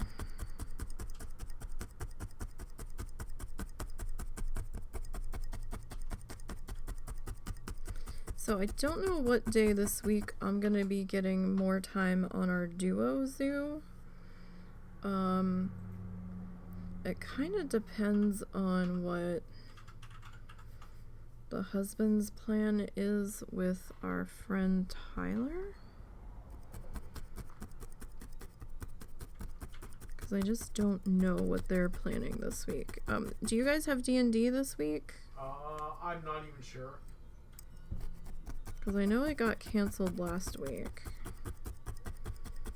Because our Tyler had a plumbing problem. And that was the day that the plumber started work, so he had to be available for them.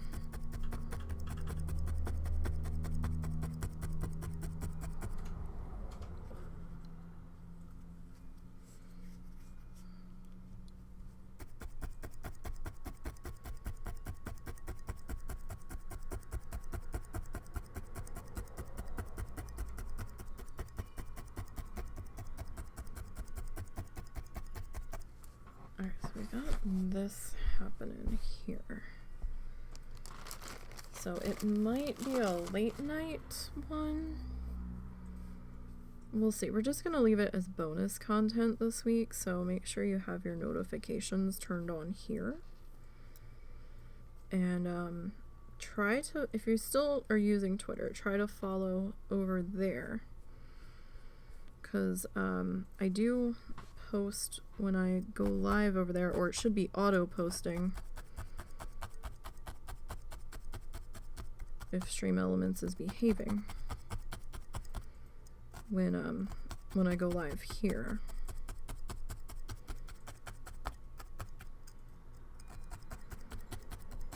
Because sometimes we'll do a bonus something or other. I was just gonna try to record and time-lapse mine, but he's like, no, just stream it. So I was like, okay. I mean, it's less editing for me to do, honestly. Because I hate video editing so much. It just takes forever.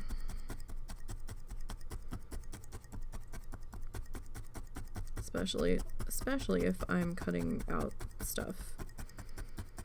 Like, I walked away, or, you know, I forgot to do this, or... Oh, look, I hit pause in the recording, came back and started building, and didn't realize I forgot to unpause the recording. I've done that. And so suddenly there's just a chunk of building not not documented, and I'm like, fuck. I mean, or a chunk of an art piece not documented. I've done that too. Speaking of, I need to make the... Hey, Zorse, I was just about to say, I need to work on your pins.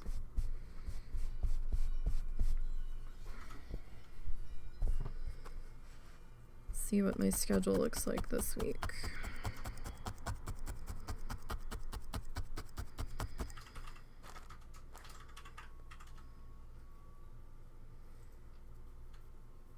We'll see. Alright, so we'll get this tucked into here. So how is Goblin today? Yeah, husband's here somewhere. That's him typing. I'm sure the microphone's picking up the clacking.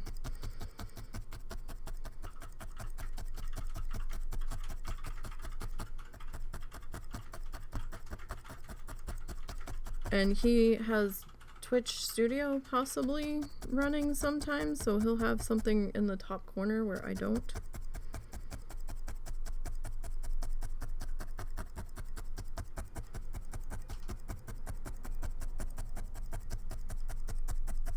Goblin says hello. Hmm? Goblin says hello. Oh yeah, hi Zorts.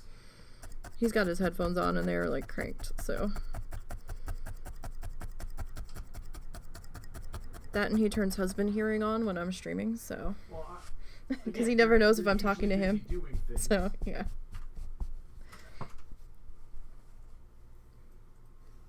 Goblin's alright. Got the last of the stuff we're keeping out of Dad's house, and everything else is going to donations or the estate sale if we end up having one. Alright, alright. Well, you know, it's a step. It's a tough step, but it's a step.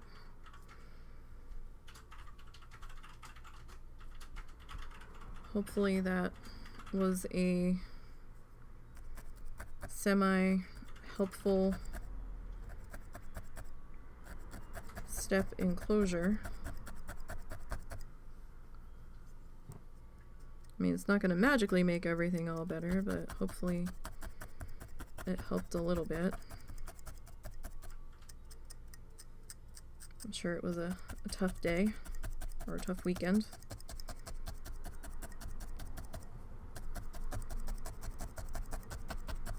It can be. At least I hope nobody was fighting over stuff, because, you know, families and a death in the family can bring out the worst in people when it gets down to the nitty-gritty stuff, so... I've seen some ugly things. But then again, maybe my family's just assholes. I mean, that's entirely possible. I know some of the people in my family are assholes. Without a doubt.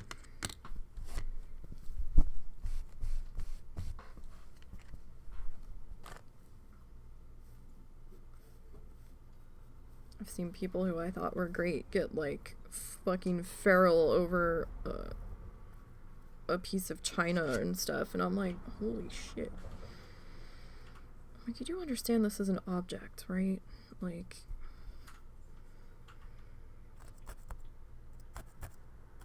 explain to me why you were getting so obnoxious over this gravy boat. Was this the gravy boat that you always used at every family dinner that you had over here? Oh wait, I've never seen you at a family dinner over here, so calm the fuck down, Janice. You know, those kind of things. Then again, part of my family are assholes, so, you know. To which Russell can attest. To some of it. Not all of it.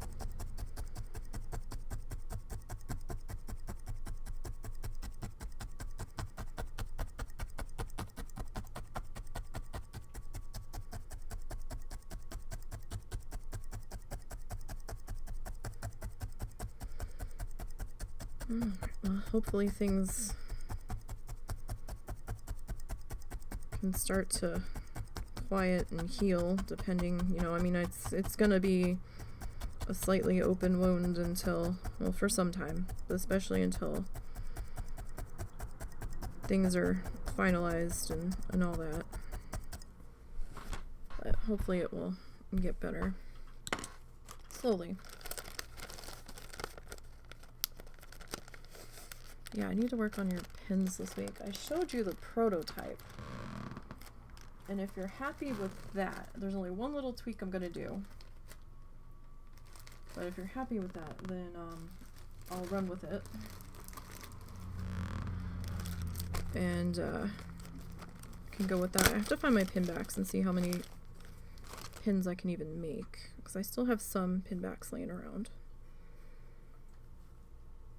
There's no way I used the entirety that came in that bag. We had a discussion about this.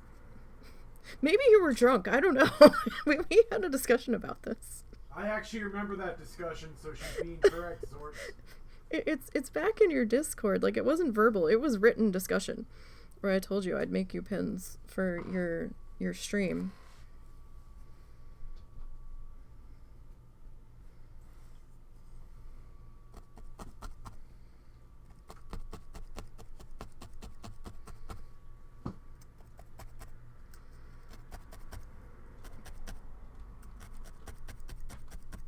You might have been drunk. A couple of weeks ago. Which is why I sent you that picture of that blue flower. I was like, here's the prototype for the pin. And you said pretty, so I thought you were happy with it.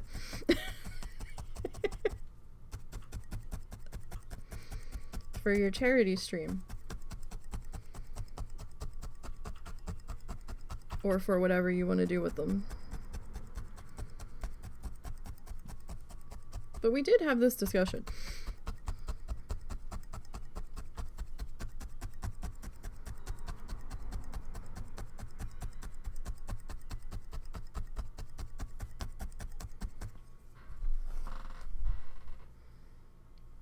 But if plans have changed, let me know. That's the dark fluff. I don't want to get that mixed in with the lighter fluff.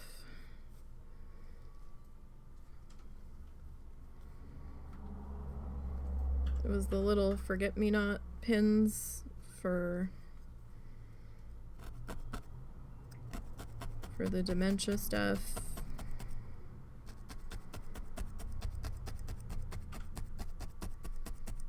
For a potential giveaway.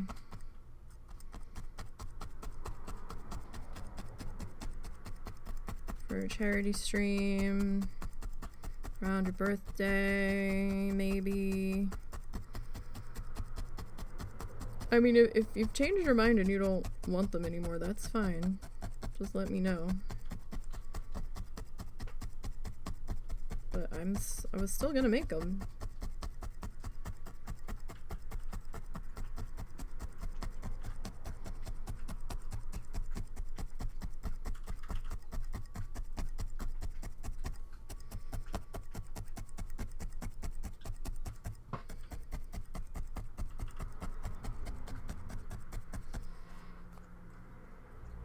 You might have been drunk because you were like, oh, thank you, thank you, thank you. You don't have to do that. Thank you.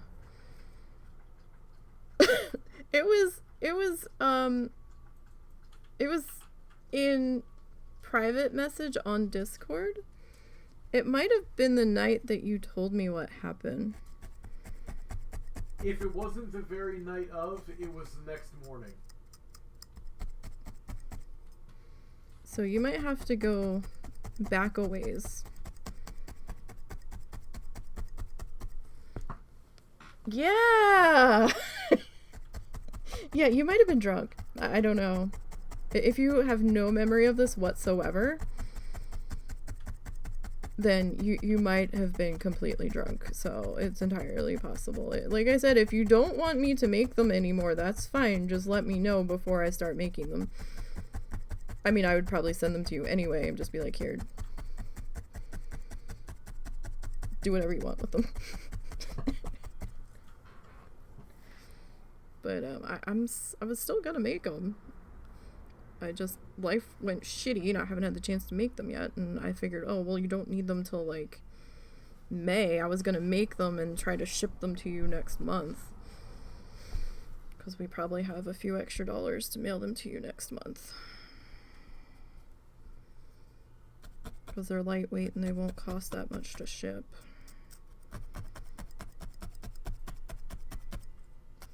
And they're not going that far.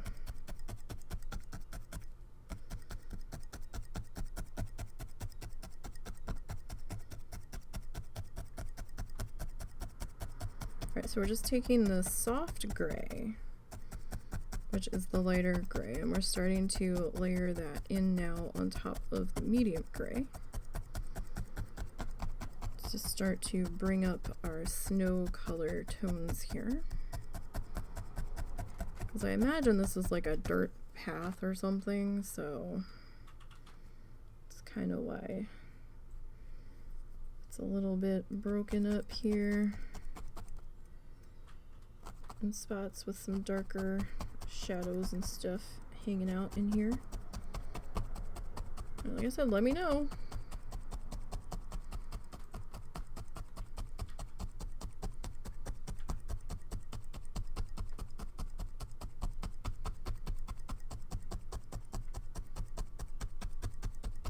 I mean, if you honestly don't want them anymore, then just let me know. Really, it's okay. I won't be offended.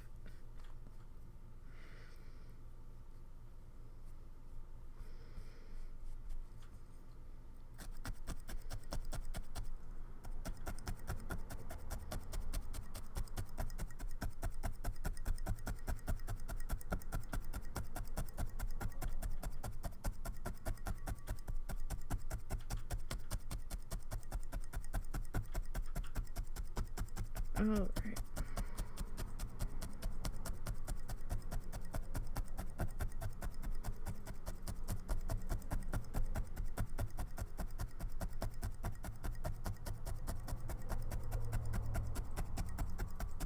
Because I even double checked with you to make sure that your address was still the same as the last time I sent you something.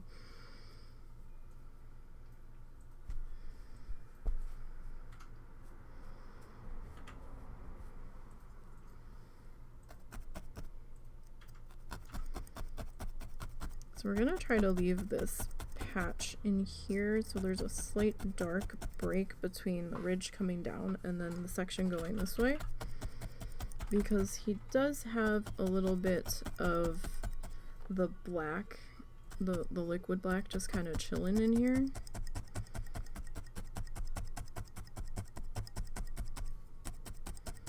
I think I want to bring this up a little bit higher though.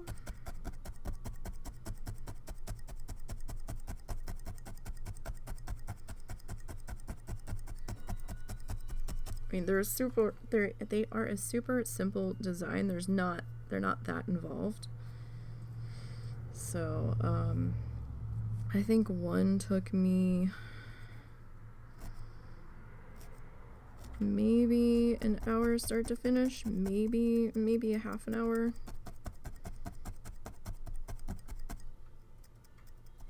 I will say maybe 45 minutes. Let's go in the middle. So it wasn't that bad.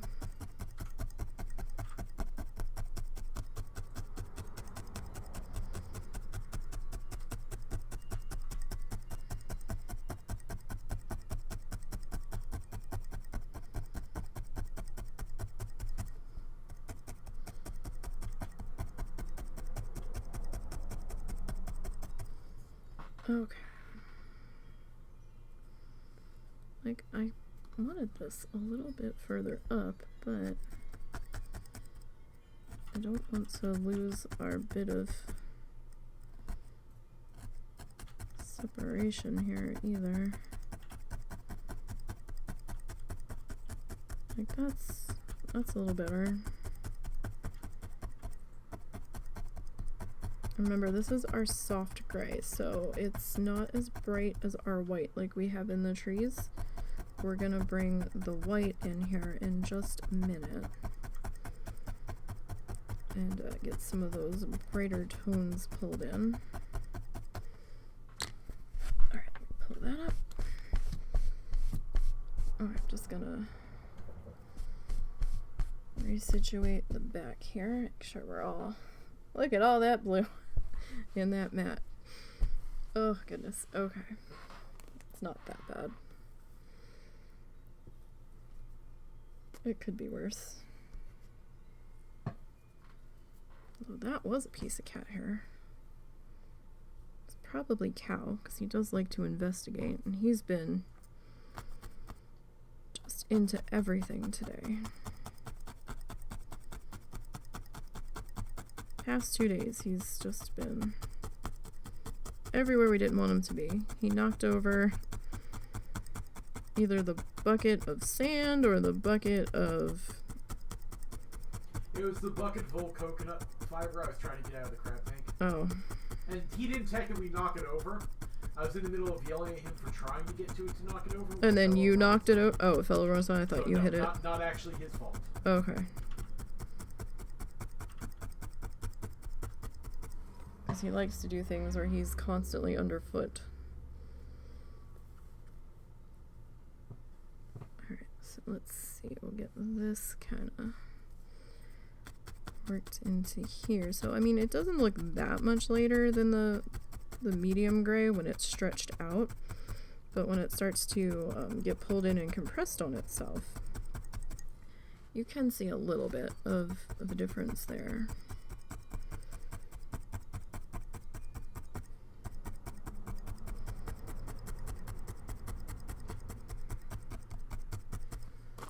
And I think I'm actually going to grab a bit more of this. And I'm going to put that in up in here.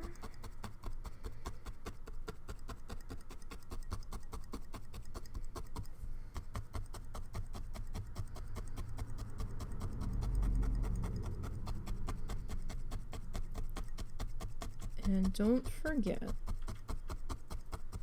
to take a step back and look.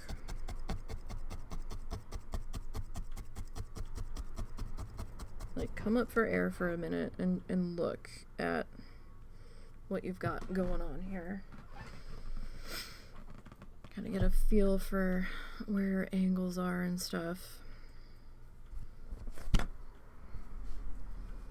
Again, I'm pulling up because I've had instances where the mat doesn't want to let go of my project with this particular mat, so I still like this mat. It's alright, but I've learned over various projects to periodically pull that guy up so he doesn't become too attached.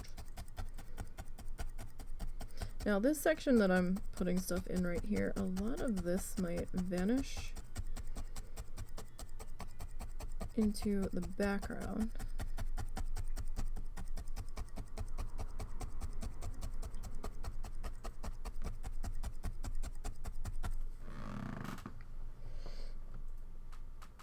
Oh, stretch.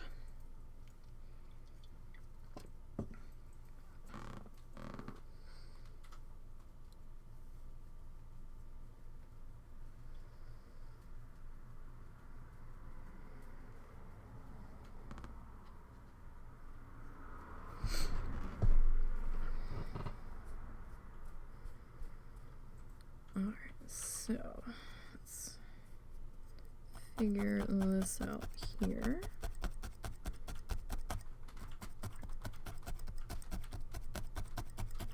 You don't want to get so absorbed that you're losing what you were trying to do, because it's possible. You know, it's like, oh, you know, let me fuss with this, let me fuss with that, and then suddenly you're like, what happened? What did I do? But, you know, we'll see.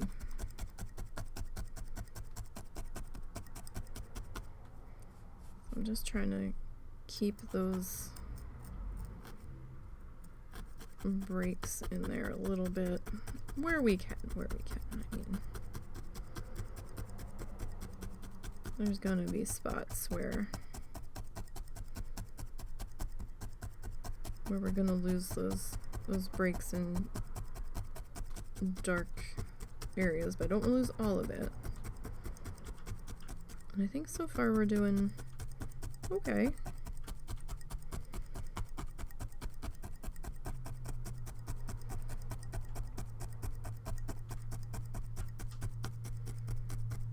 In that regard.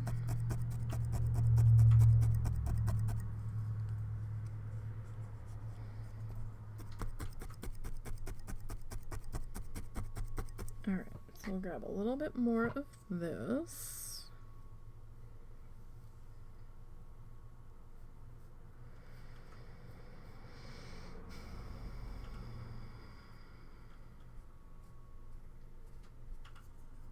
Like kind of take that like up to here-ish.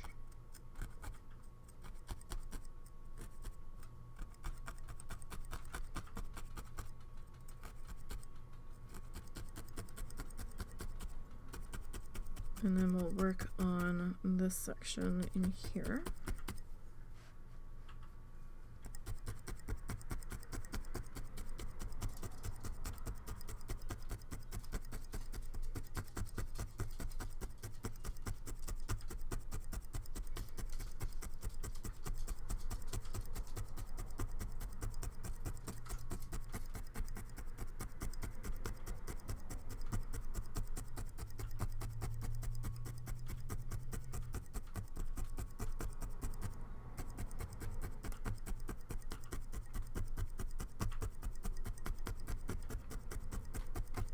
All right.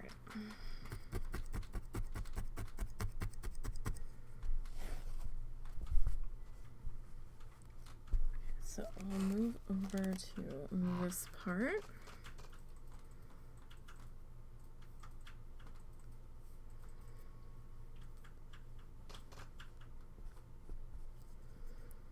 I'll start to add this guy.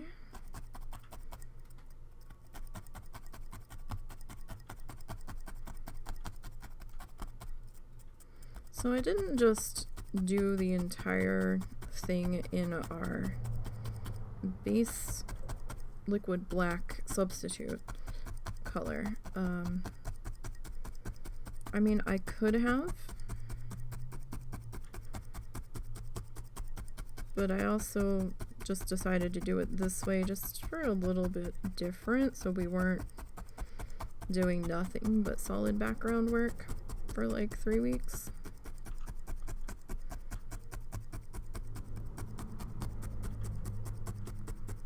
Just for a slightly different approach.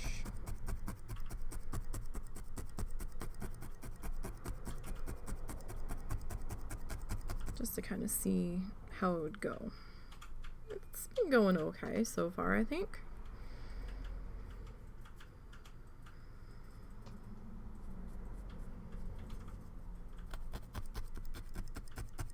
I mean, I could be wrong, but we seem to be doing okay.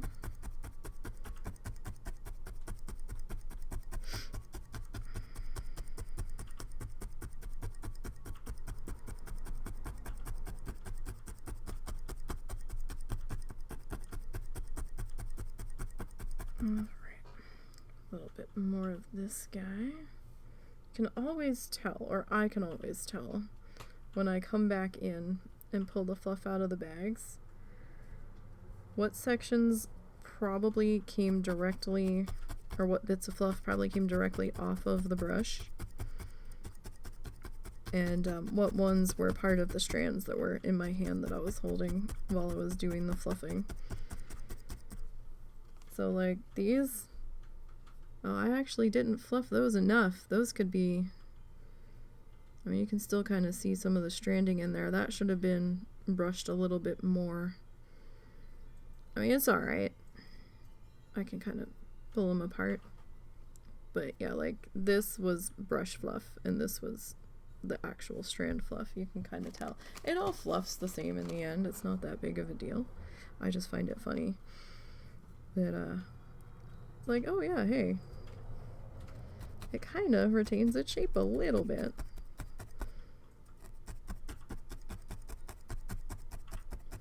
And I'm throwing it back into its little container here.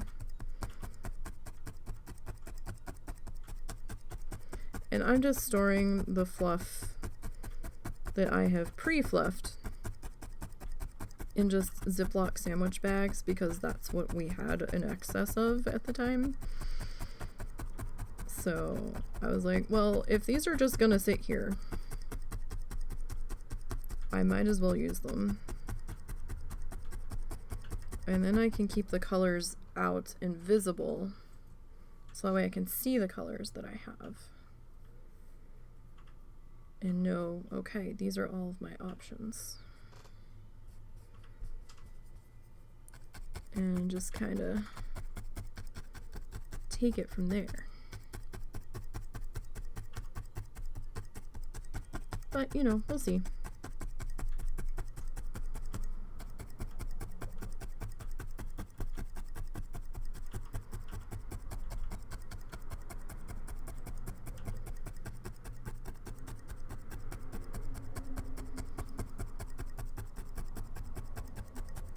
We will see.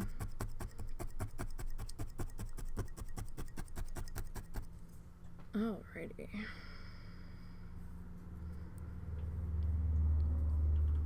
Now I really want to find that camera. Because I want to know where it is.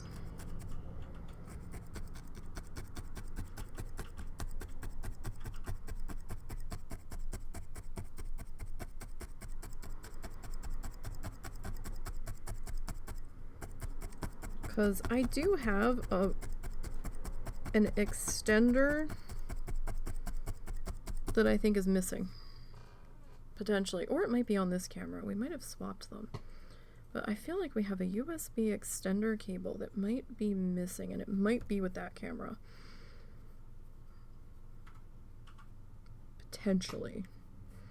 I know the breakaway cable adapter for my Xbox controller to put it into my PC is missing. Don't know where it is. We can't find it, which is why we couldn't play Katamari over Christmas. Because I need the controller for that. My thumbs were probably very appreciative, because I death grip my controllers, but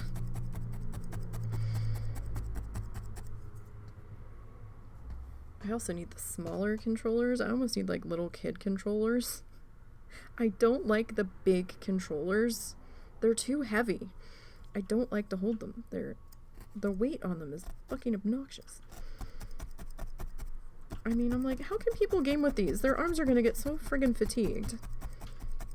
Unless that's the point to make you stop sooner, but I'm like, these are obnoxiously heavy. I don't want to game with this. This is dumb. Give me that base old NES square lightweight controller any day of the week.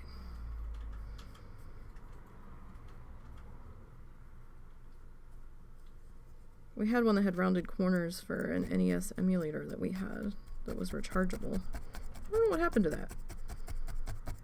It's probably buried in the husband's wire box somewhere. Although, which wire box? That's the question. We really need to start putting a detailed inventory list on the outside of these containers that we're storing stuff in.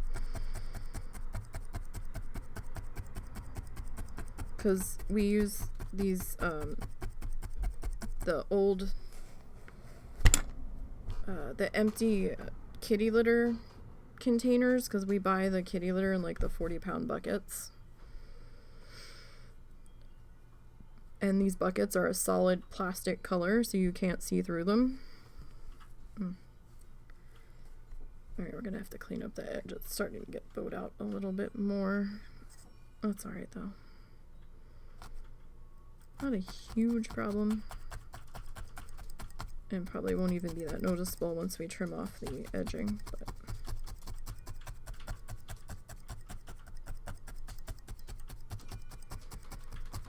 So we can't see what's in them, and we don't remember what's in where because the buckets get moved around a lot sometimes. I really want to rearrange our room. I'm one of those people that like constantly wants to rearrange furniture. Except we kind of can't in this room. We're limited to where we can put stuff because of outlets and things, and there's 2 specific outlets in this room that are 100% definitely grounded that we know for sure are grounded when we had electrical work done. They specifically grounded the outlet where Russell's computer is plugged in because they saw his computer was over there and like, you know, we could just ground this outlet for you to make sure that, you know, your shit's okay over here. And he's like, the add-on was so minimal compared to how much it was costing for the other stuff that we had to have done. We're like, fine, do it. We're cool with that. But I don't know, I kind of like being near the window when it's nice days. And at least over here, I don't think I'll pick up everybody's loud TVs and stuff, but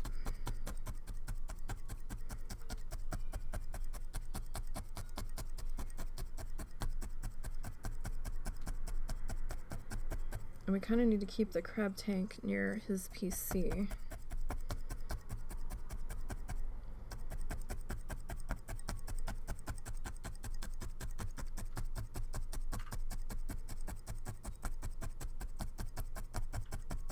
Alright, so that's probably pretty good on this color. So we'll probably grab the white now. Oh, I had this flung everywhere, didn't I? Alright, that should be all of that. Alright. Try to keep the colors in their bags when I'm done with them so we don't contaminate any of the colors with another color, because that can be an issue sometimes. Alright, whites. Okay. Uh-oh. How did that happen? How did you... Oh no. Uh-oh. Oh no. Oh. Ah, shit. Okay. Okay, cool. The clothespin hinge right there got caught in the plastic bag when I hung it up, and I was like, oh no, I'm gonna end up ripping this bag entirely. It's alright, we got it fixed. That needs to let go. Hey, hey, hey, hey, come back here. Alright, now. Alright, so this is the white, so this is gonna be blindingly bright as we work on getting this guy laid into here.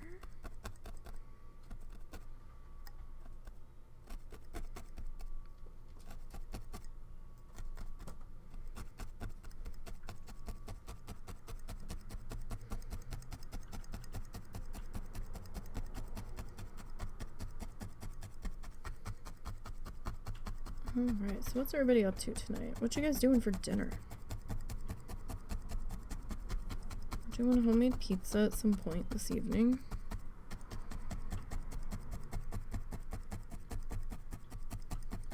We still have to go do our grocery shopping run, so I don't know if we're gonna grocery shop before we have dinner tonight or not. We haven't decided yet. Figure we'll figure that out in a little bit.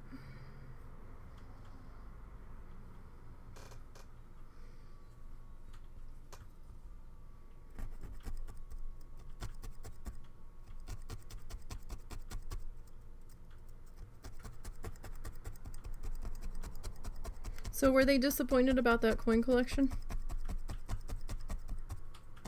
Husband? Was who disappointed about what? Were they disappointed about that coin collection? Nah, it could have been worse. It wasn't like, oh my god, complete garbage. I think somebody might have been. Oh, well, okay, I can't guarantee that she wasn't, but... And it amazes me that you know exactly who I'm talking about.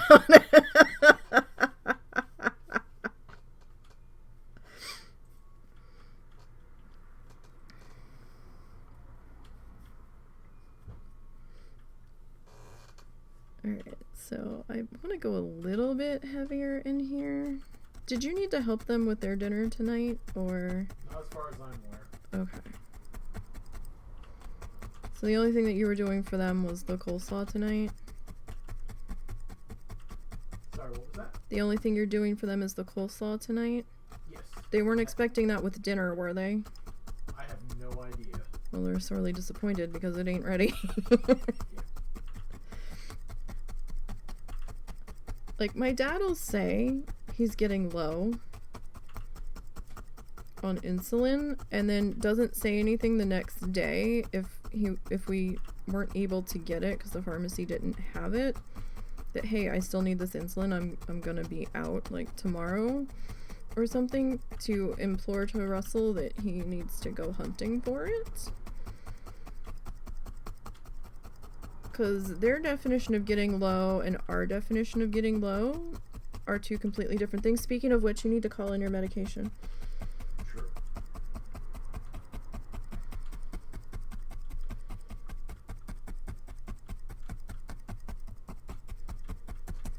So,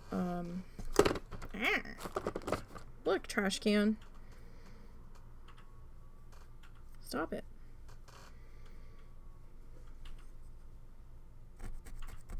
Alright, so I'm gonna be a little bit heavier on the white. Not super heavy, because we don't want to undo all of our shading that we've been putting in here, but I'm gonna be a little bit heavier on it than I was in here. Well, that's the plan.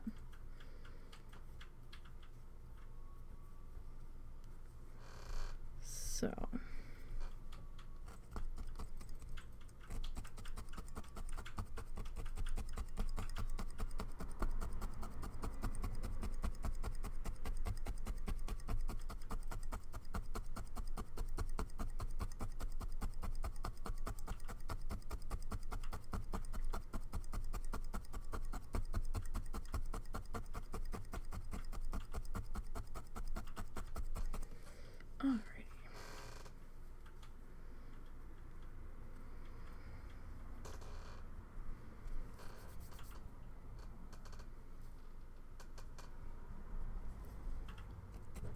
this worked into here. So I think tomorrow we'll end up working on getting the cabin in here.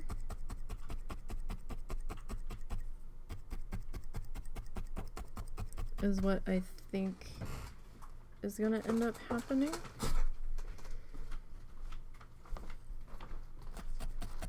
I have to advance the tutorial a little bit and see where that's at. I might need to put a little bit more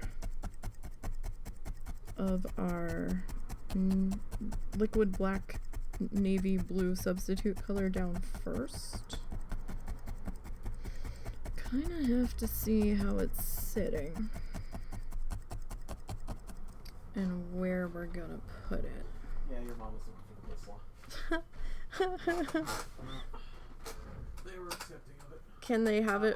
I'll probably make some in a little bit and he can have it as a treat. I was gonna say, can that be dessert tonight? Yeah. Because it just kind of hit me when you were saying earlier about making it tonight. I was like, oh, you know what? They probably were expecting you to have made it with dinner, or so they could have it with dinner.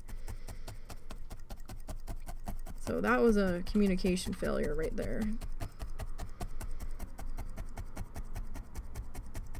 Because for you and I, making it tonight could be anywhere up until like 10 o'clock at night for tomorrow. Not that they wanted to eat it tonight with dinner.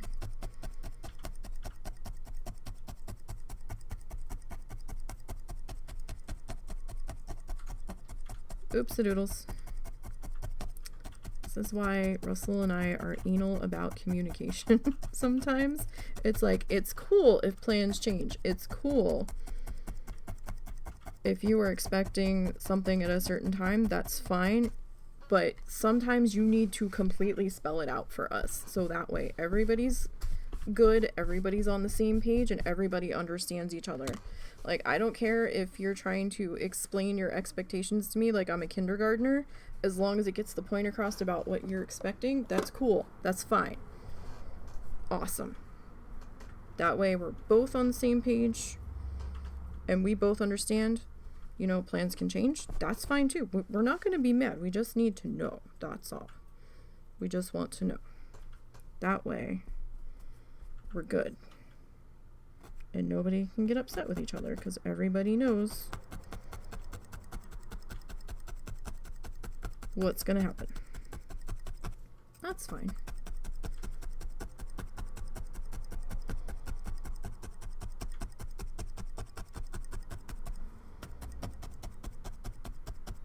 And not a big deal. But don't get mad if you explained it one way and I was under the impression of it going this way, and you never changed your plan, or never told me the change of plans, and I'm still operating under the other one. That's all I ask.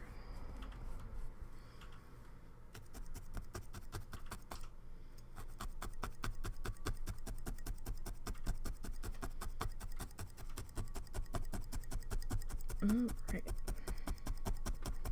So work on getting this guy in. I don't know what fluffing a variegated yarn would look like. It could be a hot mess once you go to start tapping it in and start compressing the colors back in against each other. Like if you fluff it and then, you know, you're mixing every bit of fluff together and getting all the colors, you know, all intermingled. And then you pull a section out. Is it gonna be like blotchy ugh? Or is it gonna, like, look okay? I don't know. I do have that one skein that's kind of variegated. I mean, it might depend on the shades in the variegation. I mean, I could try it and see what it's gonna look like.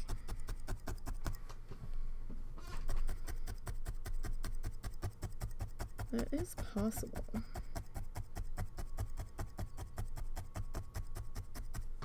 I mean, we could cut a couple of strands of that. I just have to pull the aubergine out of that brush real quick before I do it. Alright. Let's see. Getting this tacked into here.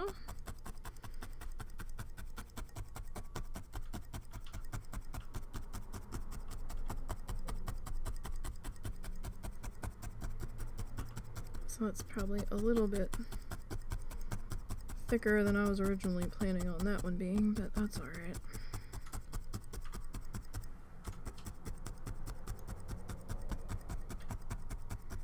It'll be okay. We'll just get that worked in here. Get all of our fiber friends all attached down in.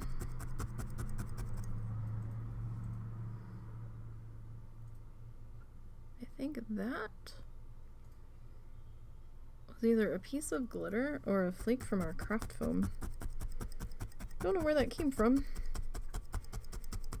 Unless I've got some of the craft foam embedded in the pad. Oh, yeah, you know what? There's still some stuff kind of in the top of this, so That's probably where it came from. That glitter is probably going to be there forever now. Or at least a few months, unless I get in there with some tweezers and try to rip out every single piece.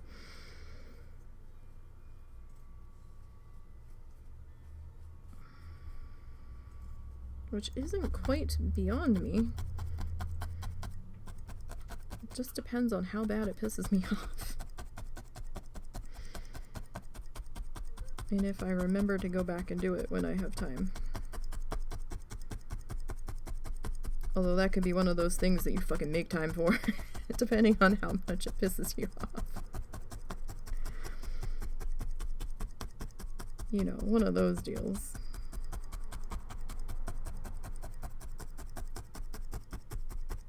It's like, no, we're doing this now. Kind of situations.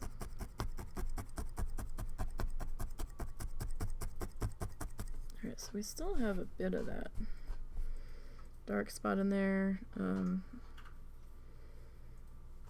see, I kind of want to fill that in there. Did you ever get his insulin, or do we still need to find that? I did get his insulin. Okay, I couldn't remember. I meant to ask you yesterday.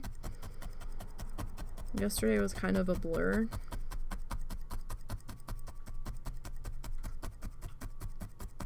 Like, I know I participated in yesterday to some degree, but I don't fully remember everything that happened.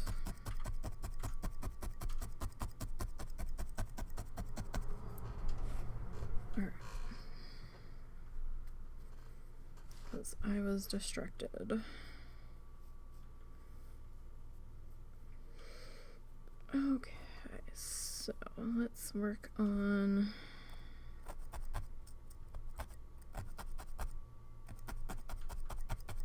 getting this angle put into here.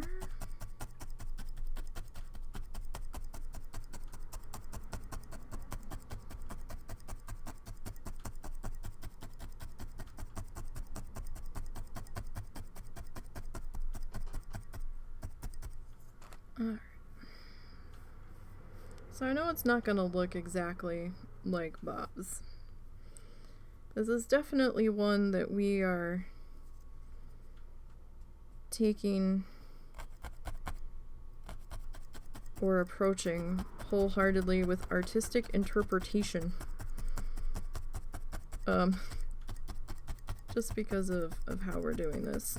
Paint, you'd probably be able to get a little bit closer. Maybe somebody that's a little more skilled with fiber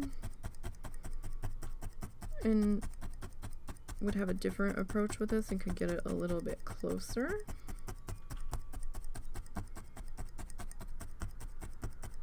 But, you know, we're just kind of rolling with it.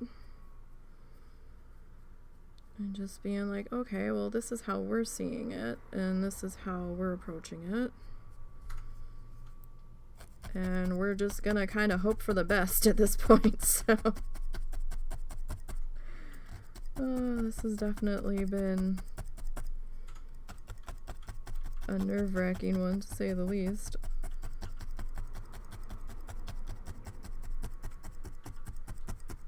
This has been one of those, I don't know, man, I'm just putting stuff down, I don't know. Kinda. I just work here, man. I don't make the rules. It's just one of those. I was like, I don't know. We're just kind of seeing, we're throwing it at the felt and seeing what sticks. So.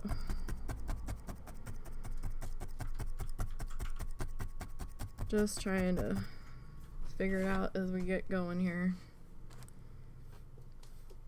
Alrighty, so let's see about getting this guy in.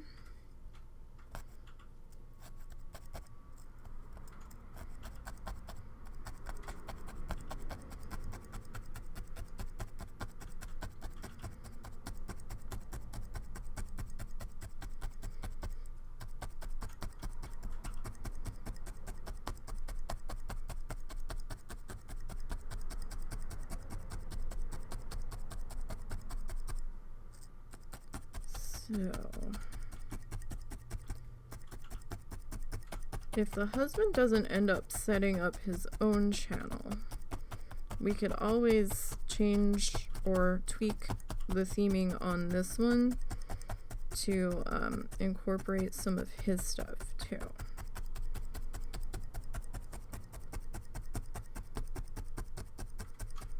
Where we could maybe add a hermit crab riding on Marvin or something.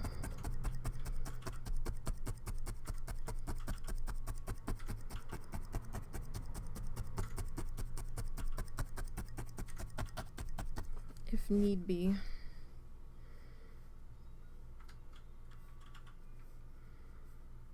But we'll see.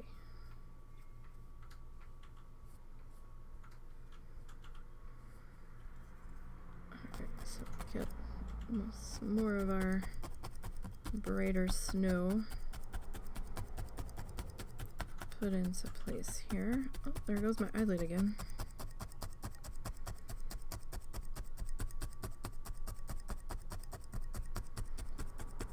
The thing is, I don't feel as tired today as I did yesterday.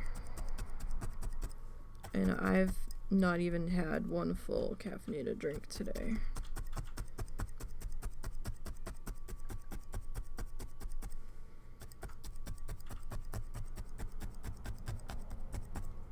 I'm a little tired, but I'm not as exhausted as I've been. At least it's not doing it constantly, because that would be annoying, because it almost feels like a muscle spasm.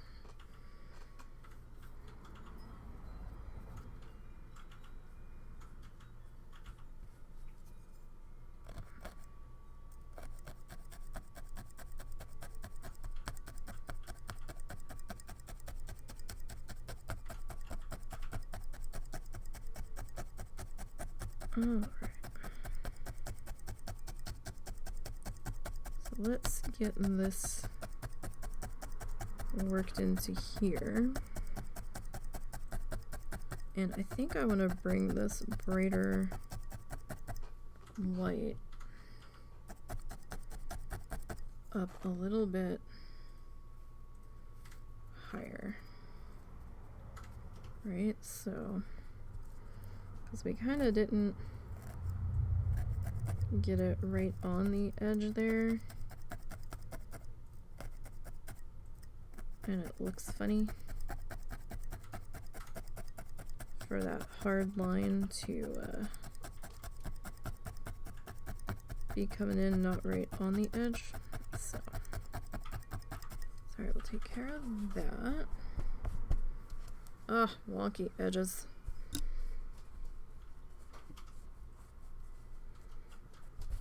Alright.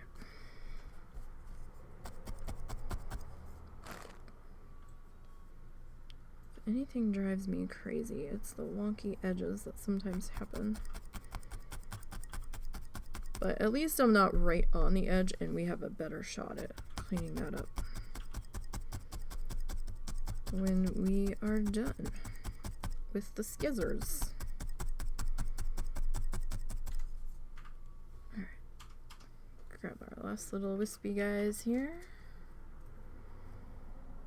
Get this kind of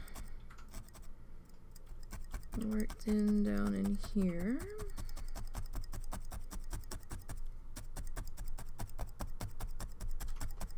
Like, I know he's got this one kind of more coming directly down into this pile, but I kind of want to keep this ridgeline a little bit separate personally, so that's how we're approaching that one.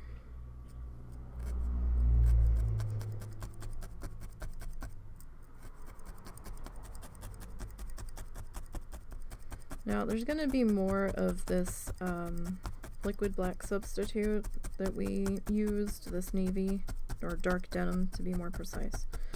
There will be more of that coming back into play here. We're not done with that color yet, as we work on getting all of our different planes and directions and things worked into here.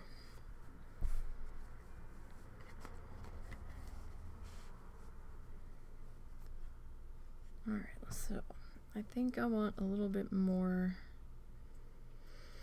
of this white, like down into here.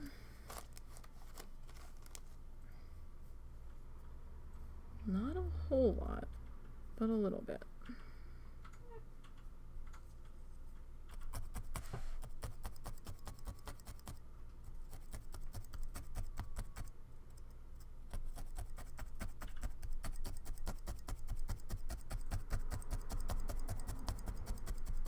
Alright, so we'll tuck all that in through there.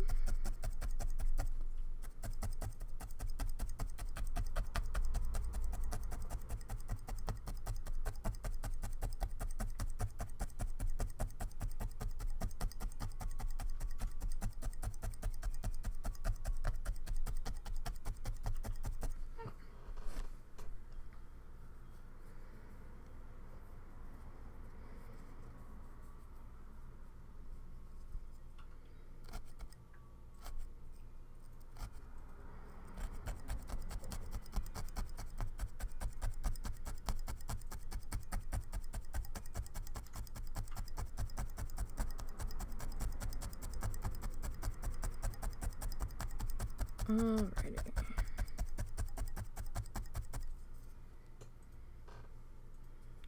And then maybe a little bit more right into here. So I want to still give myself a little bit of room around the edge in here to overlap some of the other dark denim that's going to be coming in. So I don't want to get too close to that edge just yet. Alright, so that's that. Let's take a look at the tutorial here. Where's my mouse? It went to sleep. Alright, so he's got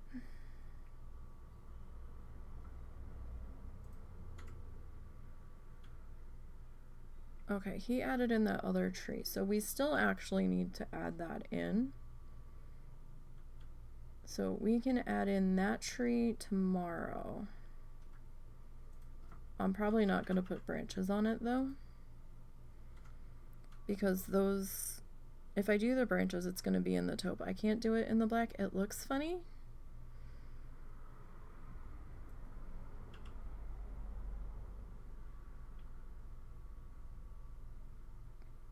And I get that the image that he was using probably has that shadowed out.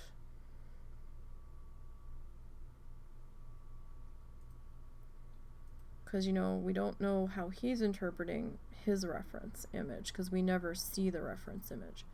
So, so we might just do just the trunk, or if we do branches, we might just do them in our trunk color. We also didn't use the same trunk color that he did.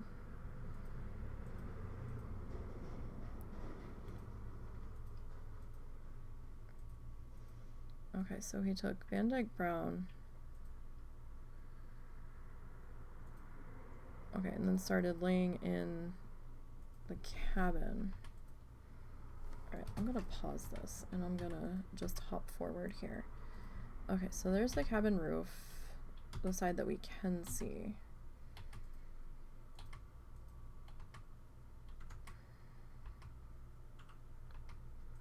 Okay, the edge of that roof on the back corner, if I'm not mistaken, looks like it's almost to the edge of that canvas. Oh, okay, I am mistaken. It's not completely on the edge. There's a teeny bit of room. Okay, I can see that when they pulled out. It's hard because he's got that black background, and the camera angles they're doing on this has been horrendous. Okay, so it's up and down lighter shading there. It's probably like, I'll have to use the camel, or we could use the taupe. The taupe might work on the chocolate. Oh, I have to fluff chocolate brown tonight for our cabin color.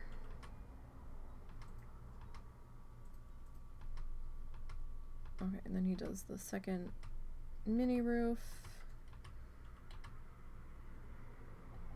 with some snow on it for the little sheddy shed. And then he put 2 windows.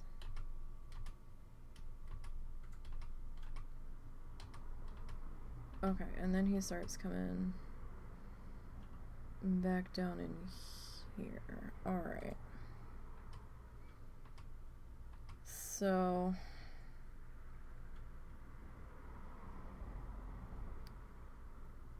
alright, so I might have to advance this a little bit further.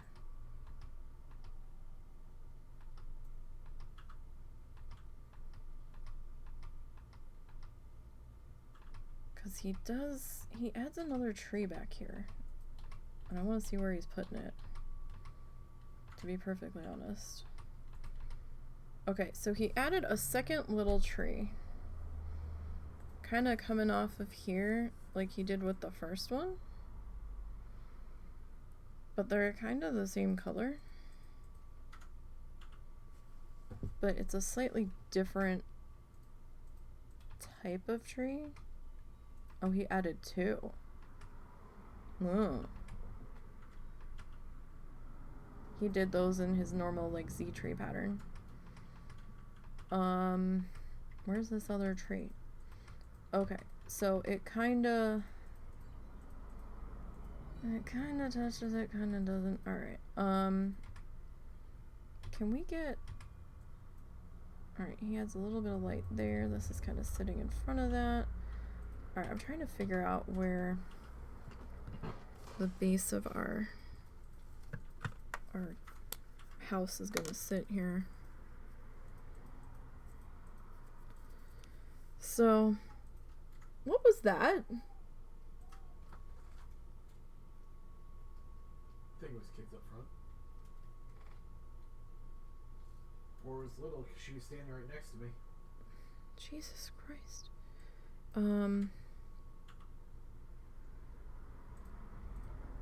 Alright, so we kind of cut off the bottom of this guy, right?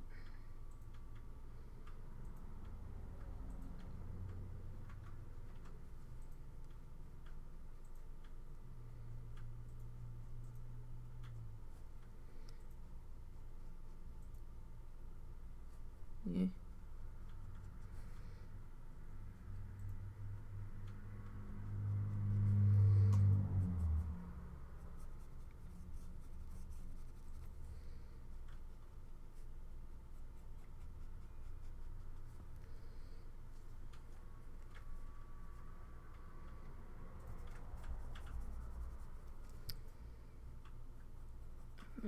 This is gonna kind of come this way. And this is gonna kind of come this way and this way.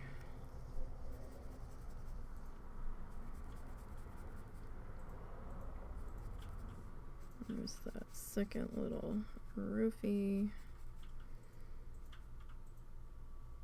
ridge line here.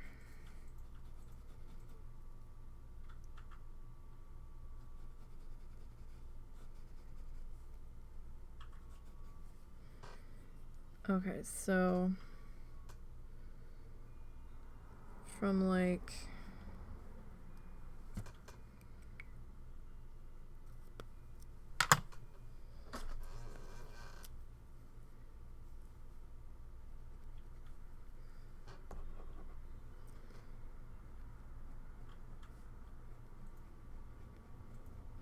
here-ish.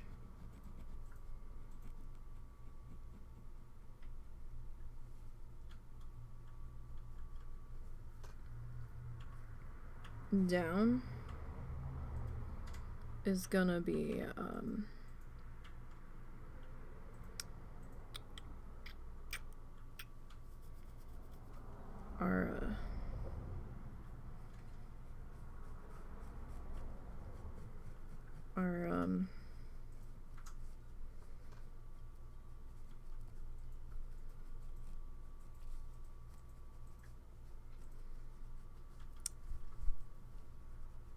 our navy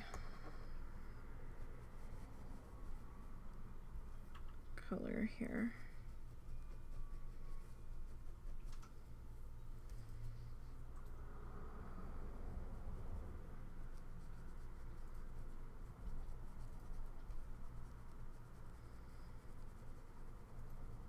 So, I mean, we've got like, this is all gonna get covered, so don't panic, guys. So we've got like, we need to go in like this direction here, right? And then this is gonna, we need to try to angle this in this direction.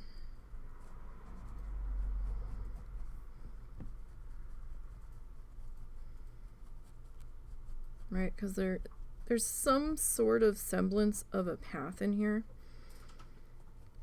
And then this, we kind of have to just try to kind of angle it this way.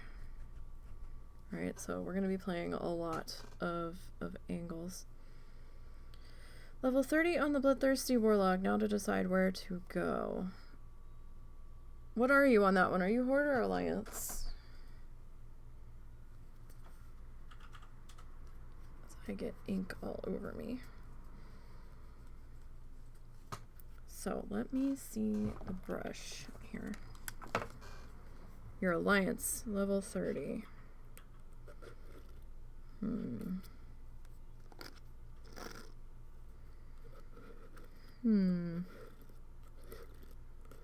Level 30. I'm gonna go out to Shadowlands to my leather farming spot. It's all yellow mobs. Alright. I was gonna say there's plenty of choices. You could turn Crommy, like you can't do the quest to talk to Crommy, but you can turn Crommy time on. You just can't do her quest turn in. If you wanted to stay in vanilla till 60.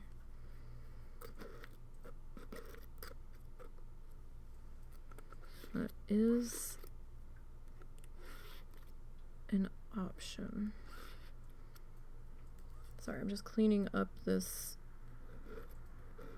brush a little bit.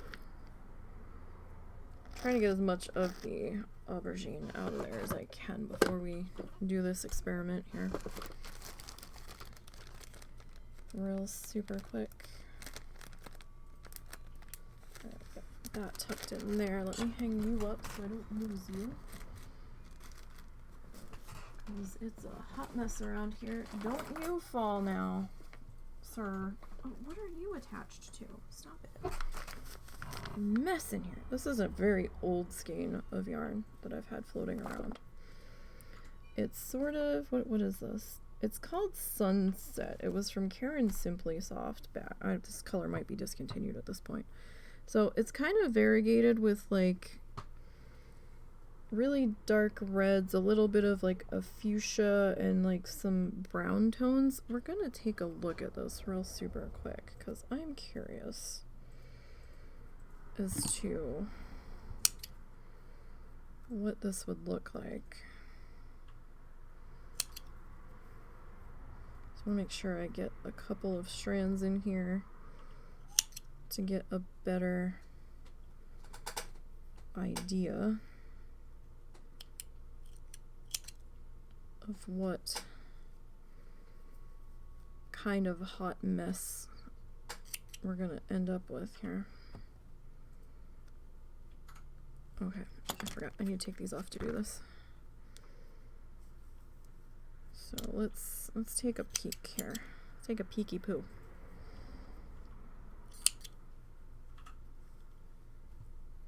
I might get a decent variation in here. Alright. Should be enough for a test. Alright, so when you fluff this, if you haven't seen my fluffy video, my yarn prep video on the YouTube channel, it's on the Nisey Needle Felts list. It should be the first one.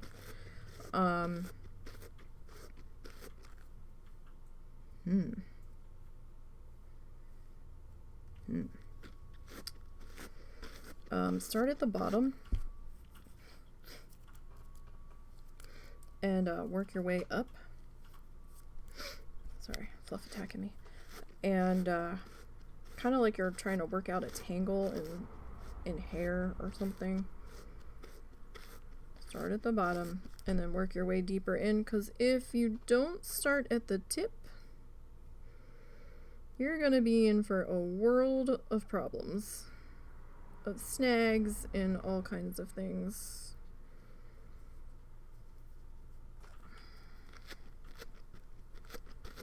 Alright, so hi littles, what's up?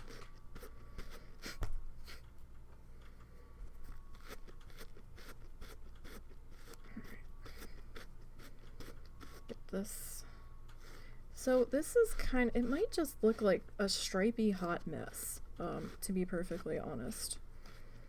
So, and I don't really think you'd be able to separate out the strands of color very well. So here's what we're gonna do. We're just gonna kind of mush them all together after we've floofed them. Just to kind of... Excuse me, ma'am. Hey, stop playing with those cords down there. That stuff doesn't concern you. I promise. Alright, let's see. Let me sit you over there. I have a test piece of felt here somewhere. Where did you go? Where's the yellow one that had the circle drawn on it? We can use that as our test bit here. I want to know, where's the circle? Okay, circle's over there. So, let's see. How muddy does this look? If we are using this.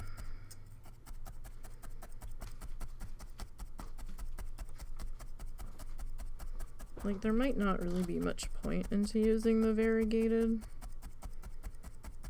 But then again, it might depend on what you're going for. So...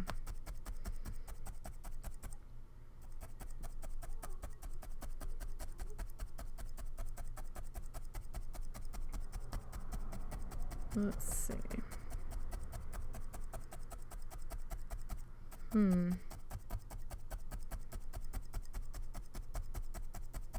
So you can see some colors concentrating a little bit more than others.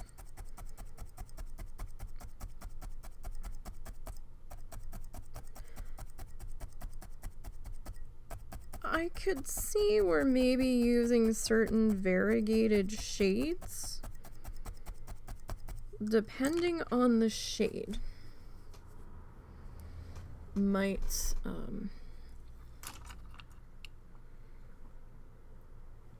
hang on, let me get the one light slid over here. So I can see where maybe using certain shades would work out better.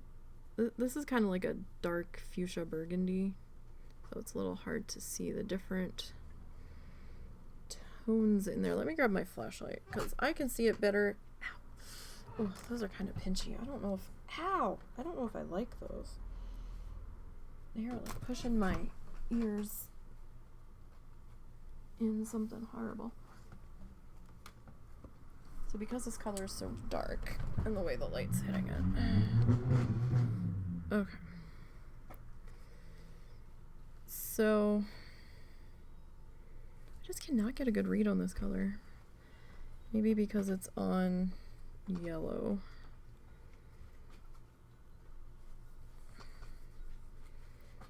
But I mean, camera's struggling. It's alright. It just kind of looks like all one color to me. There's like some slightly lighter bits. It might be because these shades are so dark on top of each other. I could see maybe trying it with like maybe for an abstract color sky if you want to do like a whitish bluish variegation, or maybe for like flowers if you're like trying to do like up close flowery things, maybe working. But yeah, I don't know. I think it would have to be specific situations for you to really get anything specific out of the variegated. So, I mean, maybe under specific circumstances, but it's probably not something that I would do on the regular for everything. But again, could just be me. So we're gonna stop there for tonight because I'm getting hungry and we still have some things we need to go take care of because this week's been a shit show. So, oh wait, that's not what I wanted to do. So this is where we're at for tomorrow. Tomorrow is gonna be a little disjointed when we start to work on this because I want to put in a little bit of our dark denim around the base of this, and then we'll probably jump into the house itself. And then we'll come back and start to work in the rest of our dark denim for our background color and stuff. So that's the current plan for tomorrow afternoon.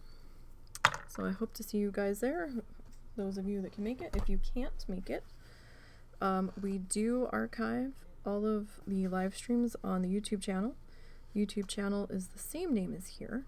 So if you ever miss out on a project, it should be archived over there unless there was some reason where something happened and YouTube got mad at the VOD. Once in a great while it'll happen. That's why when I have time, when we do Mikeless Minecraft, I have to have the music in the game turned off because YouTube got mad at one of the tracks in there. Sony claimed it, and I was like, ugh. Fucking hell. And I didn't feel like editing it to rip out all of the music and then go back and put in my own. So I was like, fuck it. So we're just gonna go without sound on that one entirely, or at least, you know, game music. So yeah, YouTube channel, same name as here, NiseyBGN. So if you want to do that, go ahead and feel free. It is free to subscribe on YouTube, just like it's free to follow on here. We also have the Kofi page, and we have the Twitter and the Instagram, which I still need to update. But, you know, we'll get there when we get there. Good luck to those of you that are participating in the Pacifist contest. That is running until January 28th at 7 p.m. Eastern. So if you are participating in the contest, make sure you log out a few minutes before 7 p.m.